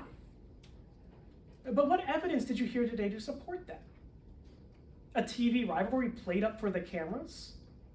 A $1 million prize that my client didn't even get as a result of Rob Armstrong's death? Members of the jury, that's not enough to prove to you beyond a reasonable doubt that my client wanted Rob Armstrong to die. The state's story just doesn't add up. But it's clear that something went wrong for Rob Armstrong to die. So if it wasn't Charlie Martin's fault, then whose was it? Members of the jury, we don't know. Nobody knows, because the state clung to a cause and they guessed Charlie Martin's goal. But today, we presented you with a number of reasonable alternatives that the state chose to ignore. Now, members of the jury, it's a miracle this show has made it 10 seasons without someone getting hurt. The very premise of this show is to sabotage one another before embarking on dangerous physical challenges. And you heard today that they didn't even have a designated safety officer on set. Instead, they had set designer Rowan Patel doing double duty. And you know who believes the producers are responsible? The producers themselves. Because what did Riley Kay do as soon as Rob Armstrong died? She sprinted to that control room, destroyed as much footage as she could get her hands on. So, nobody got to see that footage. You didn't get to see that footage. Investigators didn't get to see that footage. Because the producers made sure you couldn't. See, the state told you one story today. But by destroying that footage, Riley Kay told you a very different one. Members of the jury, the state clung to a cause, and they guessed my client's goal. And now, they're asking you to guess too. But that's not how our justice system works. Return the only verdict supported by the evidence, and find Charlie Martin not guilty. Thank you. Prosecution, you have 23 seconds for rebuttal. And there's You can do like it. 30 seconds till all lost. Standing up. No rebuttal, Your Honor. I would just write down the time as 5:53 so they know we didn't hit all loss. I'll fight them. 5:53. What are they gonna do, yell at me? Please stop the camera.